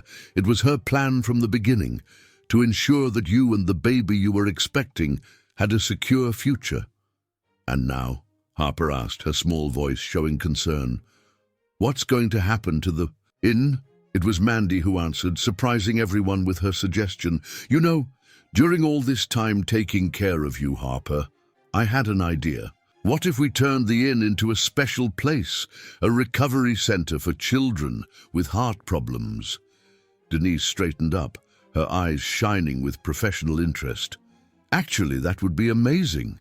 Many families come from far away for treatment in Los Angeles and have nowhere to stay. And I could help, Harper exclaimed, excited. It would be fun to have other kids to play with, and I could tell them that they don't have to be afraid of surgery. Nadia looked at Teddy, who nodded in silent support. I think Carol would like that idea, she said softly. To transform a place that was the scene of so much suffering into a space of healing and hope. And I can make a beautiful garden there, Lou added, his normally serious face breaking into a smile, with colorful flowers to cheer up the children. And I can cook for everyone, Gladys completed, wiping away her tears. Make those cakes that Harper loves so much. Denise watched the scene with an emotional smile. As a doctor, she had learned that healing goes far beyond medications and surgeries. It also comes from love, care, the feeling of belonging. And there, in that hospital room, she was witnessing the birth of something extraordinary, a family that was formed through pain, but that chose to transform that pain into something beautiful. Then it's decided, Teddy concluded, his voice choked with emotion. When you're discharged, sweetie, we're all going home. Our home. And then, Nadia added, hugging her daughter carefully so as not to disturb the surgery stitches, we'll work together to transform Aunt Carol's inn into a special place. Harper smiled, that luminous smile that had won everyone over from the first moment. You know what? I think Grandma and Aunt Carol must be very happy up in heaven now. Mandy, who discreetly organized the medical equipment, noticed something. Curious. Harper's heart monitor showed perfectly regular beats, stronger and more stable than at any time since the surgery. It was as if her small heart, now healed, pulsed in sync with the love that filled that room. Outside the hospital window, a hummingbird hovered for a moment, its iridescent wings capturing the sunlight. Gladys smiled upon seeing it, remembering that her sister Carol always said that hummingbirds were messengers of good news. And for the first time in many years, the future really seemed bright, full of possibilities and promises of better days. Night fell softly over Los Angeles, enveloping the hospital in a blanket of serenity. In room 304 of the pediatric ward, an unlikely family shared dreams and plans, united by bonds stronger than blood. Bonds forged through trials, strengthened by compassion and sealed by unconditional love. Harper's heart, now beating strong and safe in her chest, was a constant reminder that sometimes the greatest blessings come disguised as challenges, and that family is much more than a name or an inheritance. It is a daily choice of love and mutual care. The day of Harper's hospital discharge dawned with radiant sunshine, typical of the early spring in Southern California. After 3 weeks of hospitalization, room 304 was unrecognizable. The medical equipment had given way to colorful balloons, and the walls, previously austere, were covered in drawings made by the girl during her recovery. Denise performed the last checkup before release, trying to maintain professional composure, although her teary eyes betrayed her. During those weeks, she had become deeply attached to the small patient and her extraordinary family.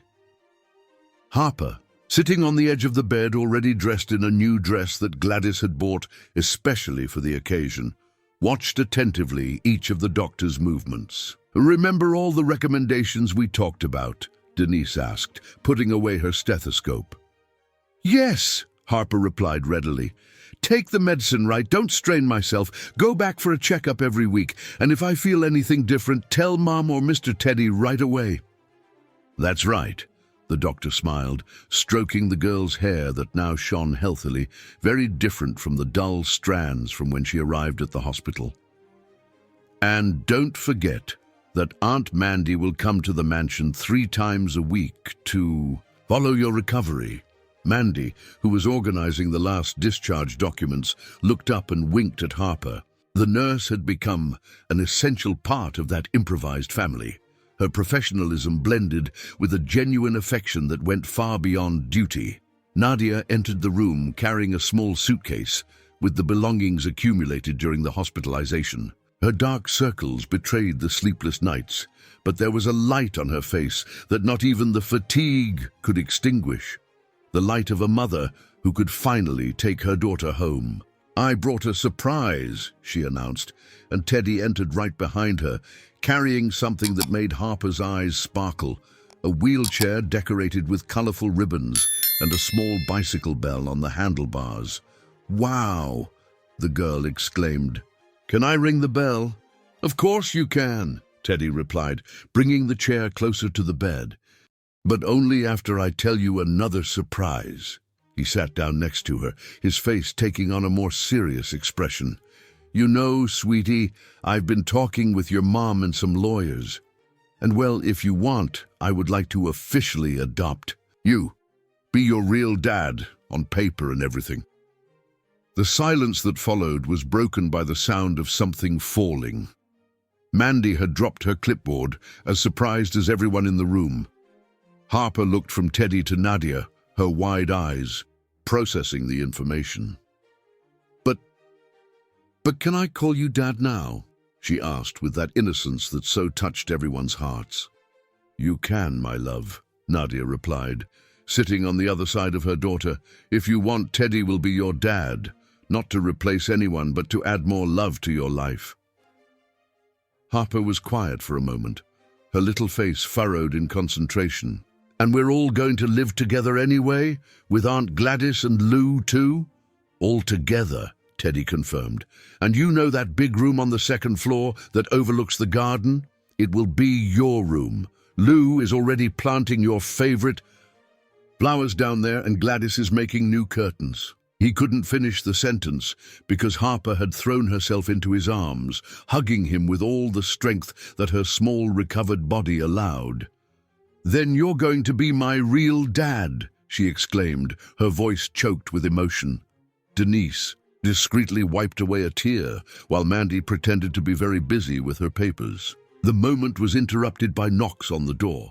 It was Gladys and Lou arriving to help with the trip home. "Everything is ready at the mansion," Gladys announced, her eyes shining with anticipation. "We made a special decoration to welcome our princess." Lou carried a bouquet of flowers from the garden, which he delivered timidly to Harper. "These are the first flowers that sprouted after the storm," he explained. "I thought it would be a good welcome gift." As they helped Harper get settled in the wheelchair, Nadia pulled Teddy discreetly to a corner of the room. "Are you sure about the adoption?" she asked softly. "It's a huge responsibility." "I've never been so sure of something in my life," he replied firmly.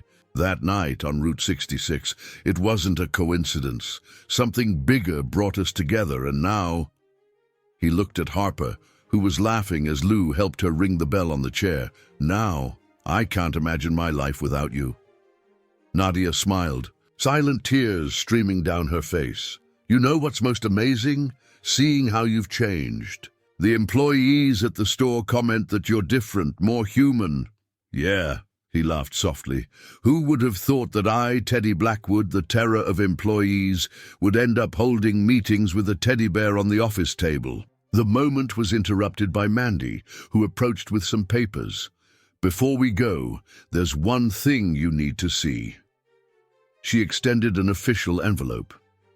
"The FBI has completed the full analysis of the documents from the locket.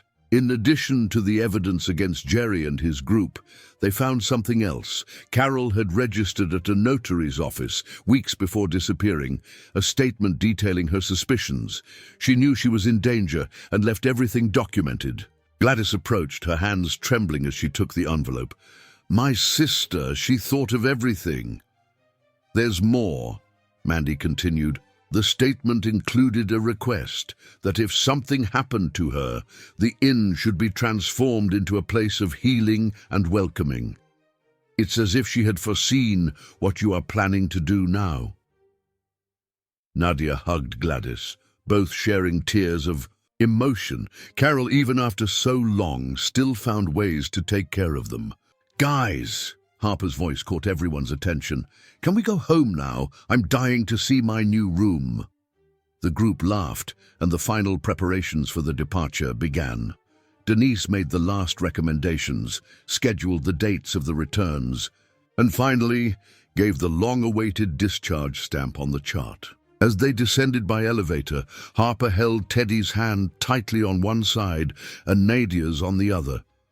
Gladys and Lou came right behind, carrying the suitcases and the numerous gifts that the girl had received during the hospitalization. In the hospital lobby, they were surprised by a small crowd, employees from Teddy's construction supply store, nurses who had taken care of Harper, even some patients and family members who had met during the hospitalization. Everyone wanted to say goodbye to the girl who had touched their hearts with her unwavering strength and joy. Rachel, Teddy's secretary, approached with a decorated cake.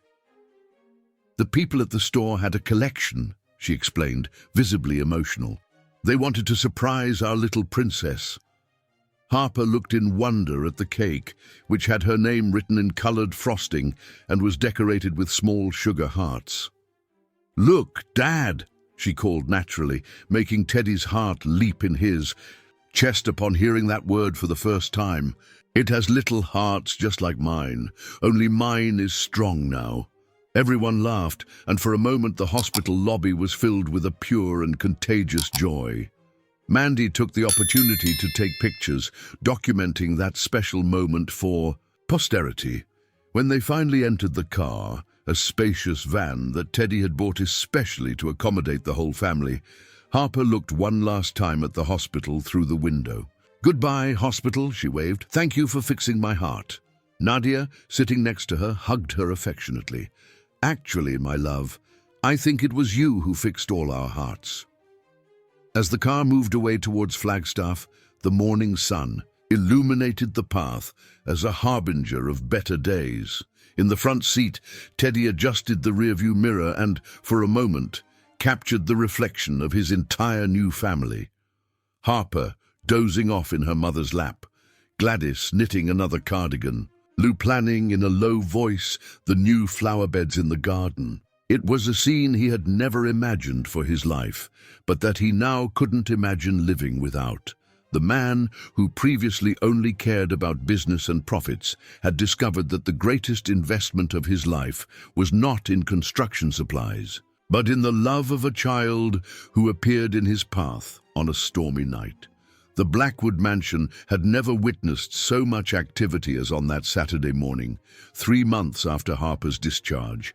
The garden, now a true spectacle of colors, thanks to Lou's dedicated work, was decorated with ribbons and balloons. Gladys ran from one side to the other, coordinating the last preparations for the party that would celebrate not only Harper's 7th birthday, but also the official completion of the adoption process.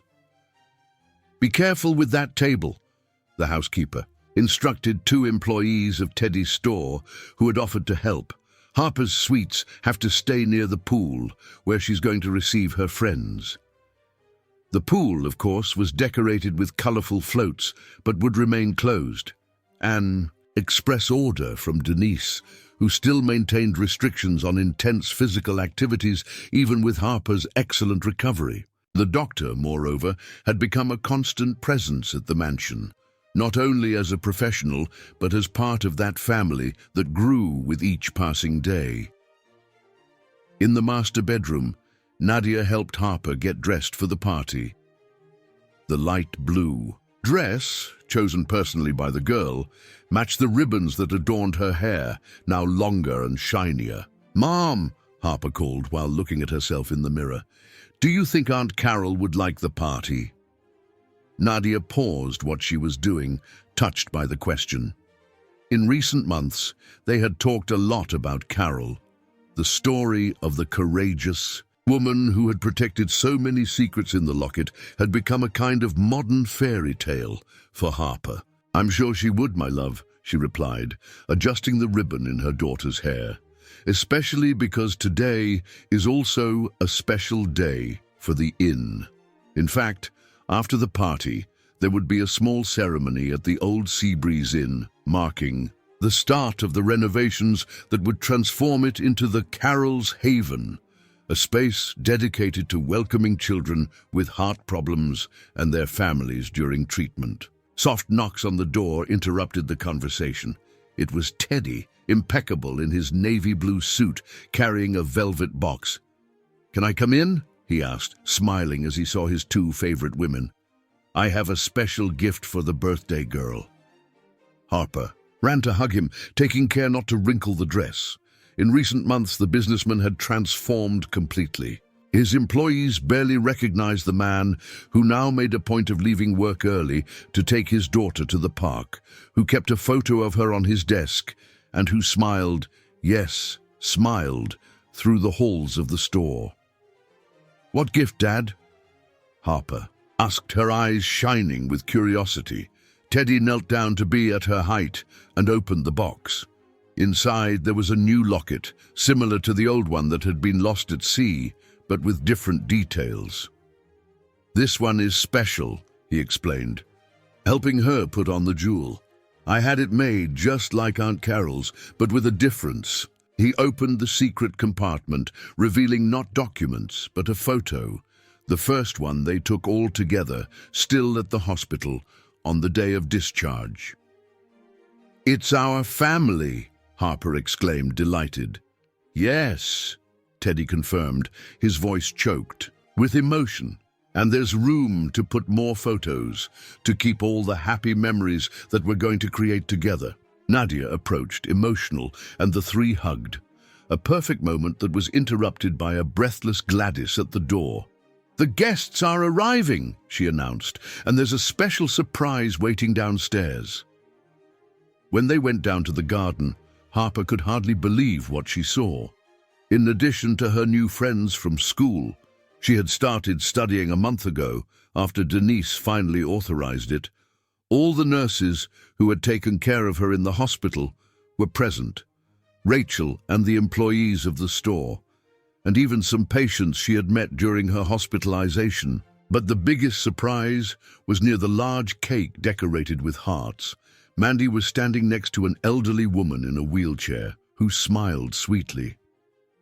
"Who is it?" Harper asked, curious. "This is Miss Beverly," Mandy introduced. "She worked at the Seabreeze Inn many years ago, together with Aunt Carol. When she heard about the party and the plans for the inn, she insisted on coming." The lady extended her trembling arms to Harper, who approached timidly. "You look just like your mother when she was your age," Beverly said, moved. "I took care of her at the inn while Carol worked, and now to see that place is going to transform into a space of love and care. It's like a circle is closing. The party went by like a dream." Harper ran, within the limits allowed by Denise, among the guests, proudly introducing her family to everyone. "This is my dad," she said, pulling Teddy by the hand. "He saved me on a stormy night."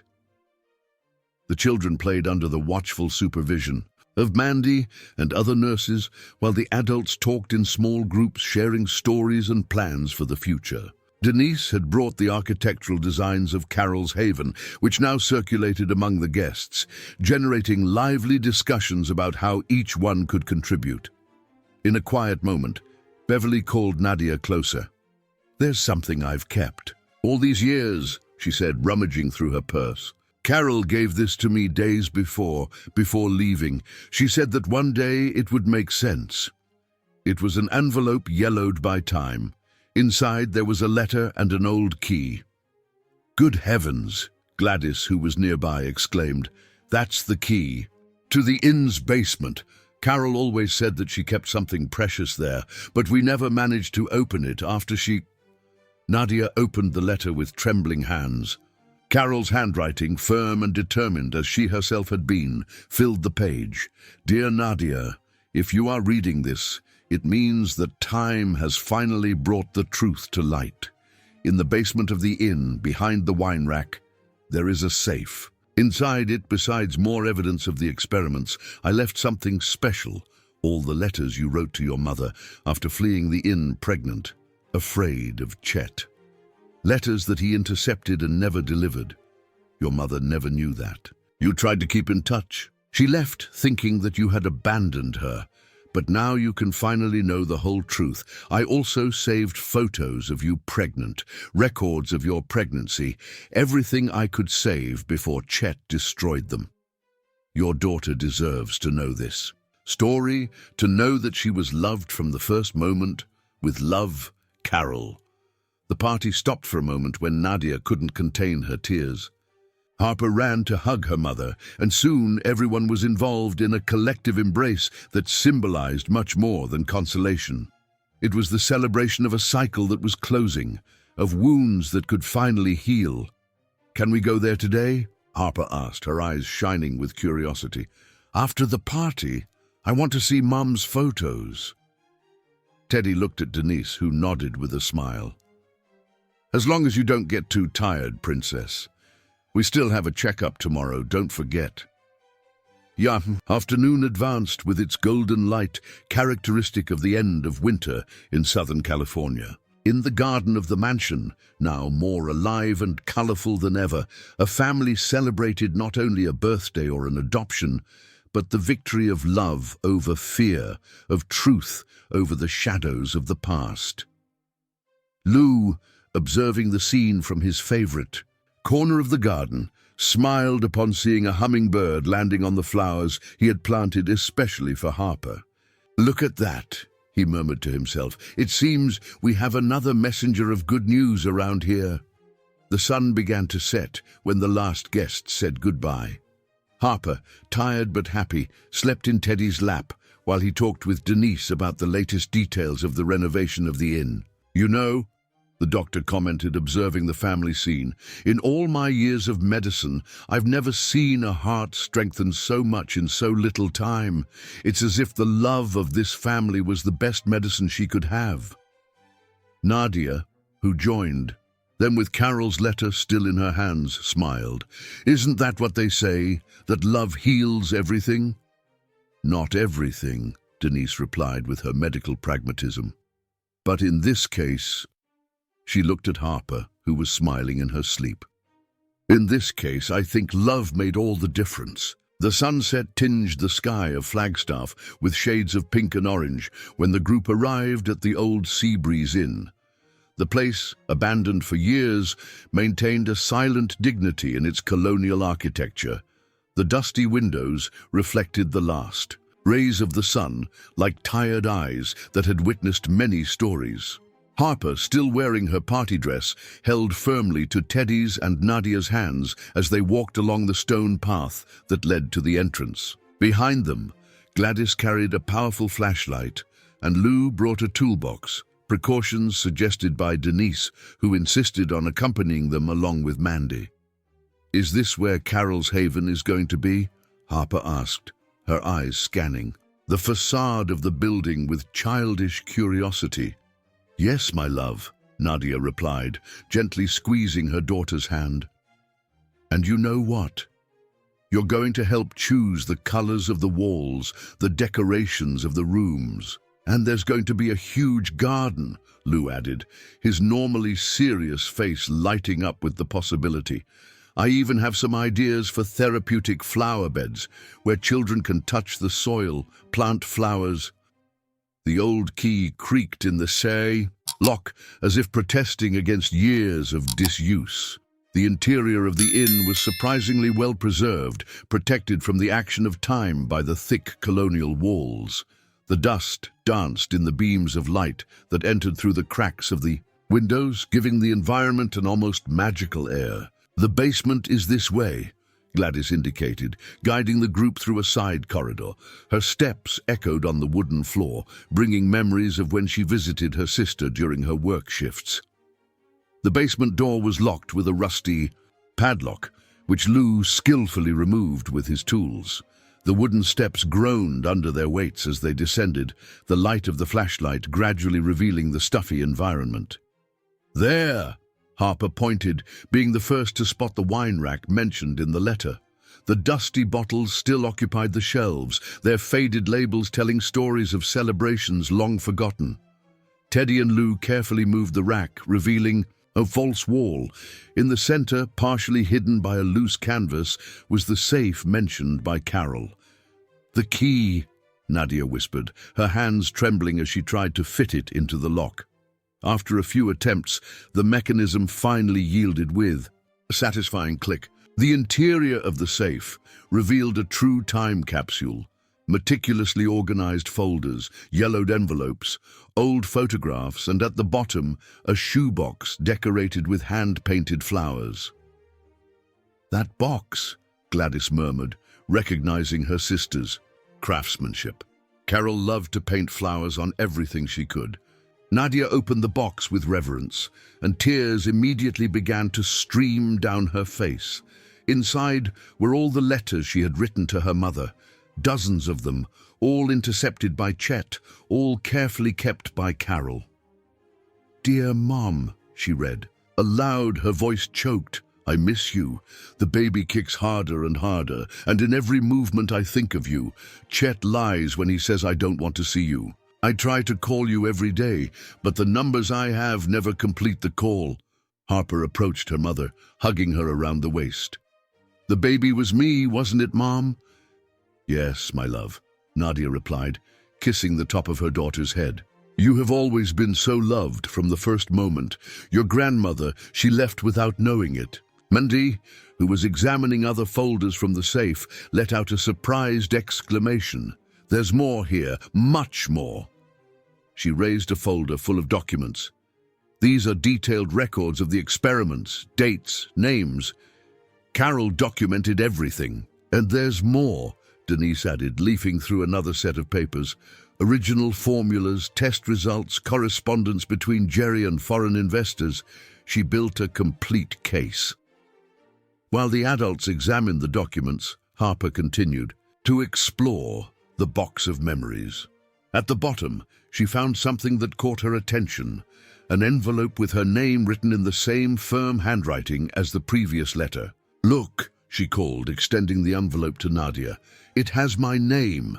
Everyone gathered around while Nadia opened the envelope carefully.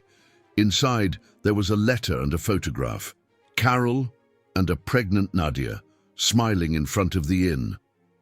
The photo had been taken secretly in one of the few moments when Chet was away. "Dear Harper," Nadia began to read, her voice trembling. "If you are reading this, it means that you have finally found your way back home. Your mother is an extraordinary woman who faced the impossible to protect you.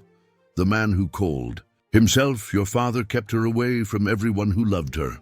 But true love always finds a way. I kept these memories so that one day you would know the truth. You were born from the purest love I have ever witnessed. Your mother sang to you while you were still in her belly, planned your future, dreamed of the life they would have together.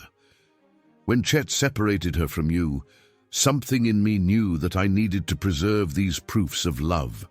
The locket you carried, identical to mine, was more than a jewel. It was a symbol of protection, a promise that one day the truth would come to light. And now that you have found these words, my work is complete. I have one last request.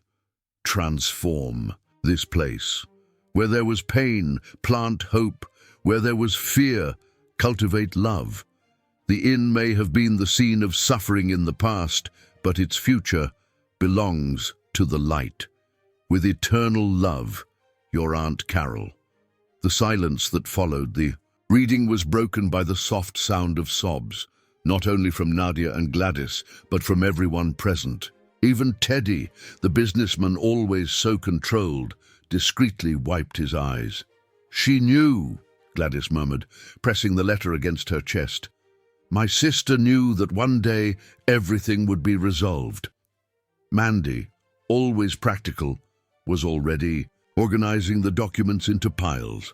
This will be fundamental to the case against Jerry and the others. And also, she hesitated, looking at Harper. It will help to better understand the treatment you need, dear. There's important information here about the long-term effects of that medication. But now you're safe, Denise added quickly, noticing the worry on the girl's face. And we're going to use all this knowledge to help other children so that no one else goes through what you went through. Harper nodded, her eyes shining with a wisdom beyond her years. And the inn will be a happy place, right? With children playing in Lou's garden and Aunt Gladys making cake. Exactly, Teddy confirmed, picking up his daughter carefully. And you know what? I think Aunt Carol would be very proud of you. As they climbed the stairs from the basement, leaving behind the safe that had guarded so many secrets for so long, the last ray of sunlight of the day pierced through a crack in the window, illuminating the group like a silent blessing. Outside, the vast grounds of the inn stretched to a small hill. Lou already visualized the future gardens, his calloused hands gesturing as he explained his plans to Harper, who listened, fascinated. There we're going to plant sunflowers, he pointed, because they always follow the sun, reminding us to look up towards the light. Like us, Harper exclaimed. We were all so sad, but now everyone is happy following the sun. Nadia hugged her daughter from behind, deeply inhaling the evening air that was beginning to fall. Yes, my love, exactly like us. The group remained there for a few more moments, watching the first stars appear in the sky. The inn, once a symbol of secrets and pain, now seemed to throb with new possibilities, as if the old walls themselves knew that they would soon house laughter and hope again. Tomorrow, Teddy announced, we start the renovation. We're going to make this place exactly what Carol dreamed of. And we're going to put a photo of her at the entrance, Harper suggested, so that all the children know who the brave aunt was, who helped make all this happen. As they returned to the car, Denise made notes in her pad, already planning the medical structure that the center would need. Mandy discussed with Gladys about the organization of the archives found, and Lou made a mental list of the tools he would need to start the work in the gardens. The night had completely arrived when they left the inn, but something had changed. The secrets guarded for so long finally came to light, and with them, the promise of a new beginning. The last chapter of a story of pain was being closed, so that a new book full of hope and healing could begin. A year had passed since the discovery of the safe at the Seabreeze Inn. The old colonial building, once marked by abandonment and painful memories, now shone under the spring sun. The walls, painted in soft tones chosen by Harper, housed Carol's Haven, which on that special morning celebrated its official inauguration. The garden designed by Lou was a spectacle in itself. Geometric flower beds intertwined, forming therapeutic paths, where flowers of all colors created a living mosaic. A discreet plaque near the main entrance presented a black and white photo of Carol, her gentle smile welcoming visitors. Harper, now 8 years old, ran among the guests wearing a floral dress that Gladys had sewn especially for the occasion. Her Hair, tied in 2 braids, swung as she guided other children, the first guests of the center, through the garden, explaining with childish authority the name of each flower. "And here," she pointed to a special flower bed near the veranda, "are the sunflowers of hope. Lou says they are magical because they always look for the light, even on cloudy days." Nadia watched her daughter from a distance, her heart overflowing with love and gratitude. Beside her, Teddy adjusted his tie for the 10th time. He was nervous about the speech he would give soon. The businessman known for his toughness had transformed completely in the last year. His construction supply store now had a special program to support social projects, inspired by the transformation of the inn. "She's more and more like you every day," he commented, hugging his wife. Their wedding, celebrated 3 months ago in an intimate ceremony in the garden of the mansion, had been another proof that true love finds its own ways.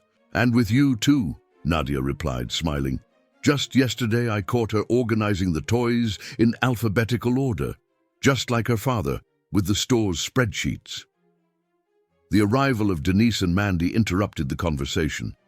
The doctor, who now directed the pediatric cardiology department of the new medical center annexed to the site, carried a folder with the latest results of Harper's exams. "Totally clear," she announced with a smile. "The heart is stronger than ever. That experimental medication left no permanent sequelae." Gladys, who passed by with a tray of treats she had insisted on personally preparing the inauguration buffet, stopped to hear the good news. Her eyes, always teary when the subject was Harper's health, shone with joy. "My sister must be so happy," she commented, looking at the sky. "Wherever she is, Carol can rest in peace now. Her last wish was fulfilled in the most beautiful way possible." The sound of a gentle bell caught everyone's attention. It was time for the official inauguration ceremony. The guests, a mixture of local authorities, medical staff, families of the first children welcomed, and employees from both the store and the center, gathered in the large main hall. Harper went up to the small improvised stage first, surprising everyone who expected Teddy's speech. Her childish voice, clear and confident, echoed through the environment. "A year ago I thought I was alone in the world. My heart was achy, not only because of the bad medicine, but because I didn't have a real family." She paused, her eyes finding the loved faces in the audience. "But then, on a stormy night, God sent an angel disguised as a grumpy businessman to save me." Soft laughter ran through the audience, while Teddy discreetly wiped away a tear. "And it wasn't just him," Harper continued. "I gained a wonderful mother, who searched for me for so long, a Gladys who makes the best cakes in the world, a Lou who makes flowers grow even on rainy days, a Denise who fixed my heart, and a Mandy who always has colorful band-aids in her pockets." She picked up the new locket she wore around her neck, a gift from her first birthday at the mansion. "And even without knowing her, I also gained a very special aunt who kept a treasure of love for me to find one day. Aunt Carol must be very happy now, seeing so many children who will be cared for here, with love and affection." There wasn't a dry eye in the hall when Harper finished her improvised speech. Teddy went on stage to hug her, completely forgetting the formal speech he had prepared. "I think my daughter has already said everything that needed to be said," he commented to the microphone, his voice choked. "This place is not just a medical center or a renovated inn. It's a testament to the power of love, the strength of truth, and the capacity we have to transform pain into hope." The ceremony continued with the unveiling of the official plaque and the cutting of the ribbon, but the most emotional moment was yet to come. The first 5 families that would be welcomed at the center, all with children in heart treatment, and symbolically received the keys to their rooms. Harper made a point of personally delivering each key, along with a small bouquet of sunflowers picked from the garden. For each child, she had a word of encouragement. Your heart is going to get strong like mine. The sunflowers are going to help you find the light. Denise is a bit tough sometimes, but she knows everything about hearts. While the party continued in the garden, with soft music and people sharing stories of hope, Nadia found a moment of quietness on the old veranda of the inn. From there she could see the entire expanse of the grounds. The new medical building to the right, the therapeutic gardens to the left, and in the center, the historic building renovated but maintaining its welcoming essence. Teddy found her there, bringing 2 glasses of champagne. "What are you thinking about?" "About how life goes around," she replied, accepting the glass. "A year ago I was in Portugal, desperate for news of my daughter. Today," she smiled, watching Harper, who was now teaching other children how to make flower crowns. "Today, I have more love in my life than I ever dreamed possible." A group of hummingbirds flew over the garden, landing on the sunflowers.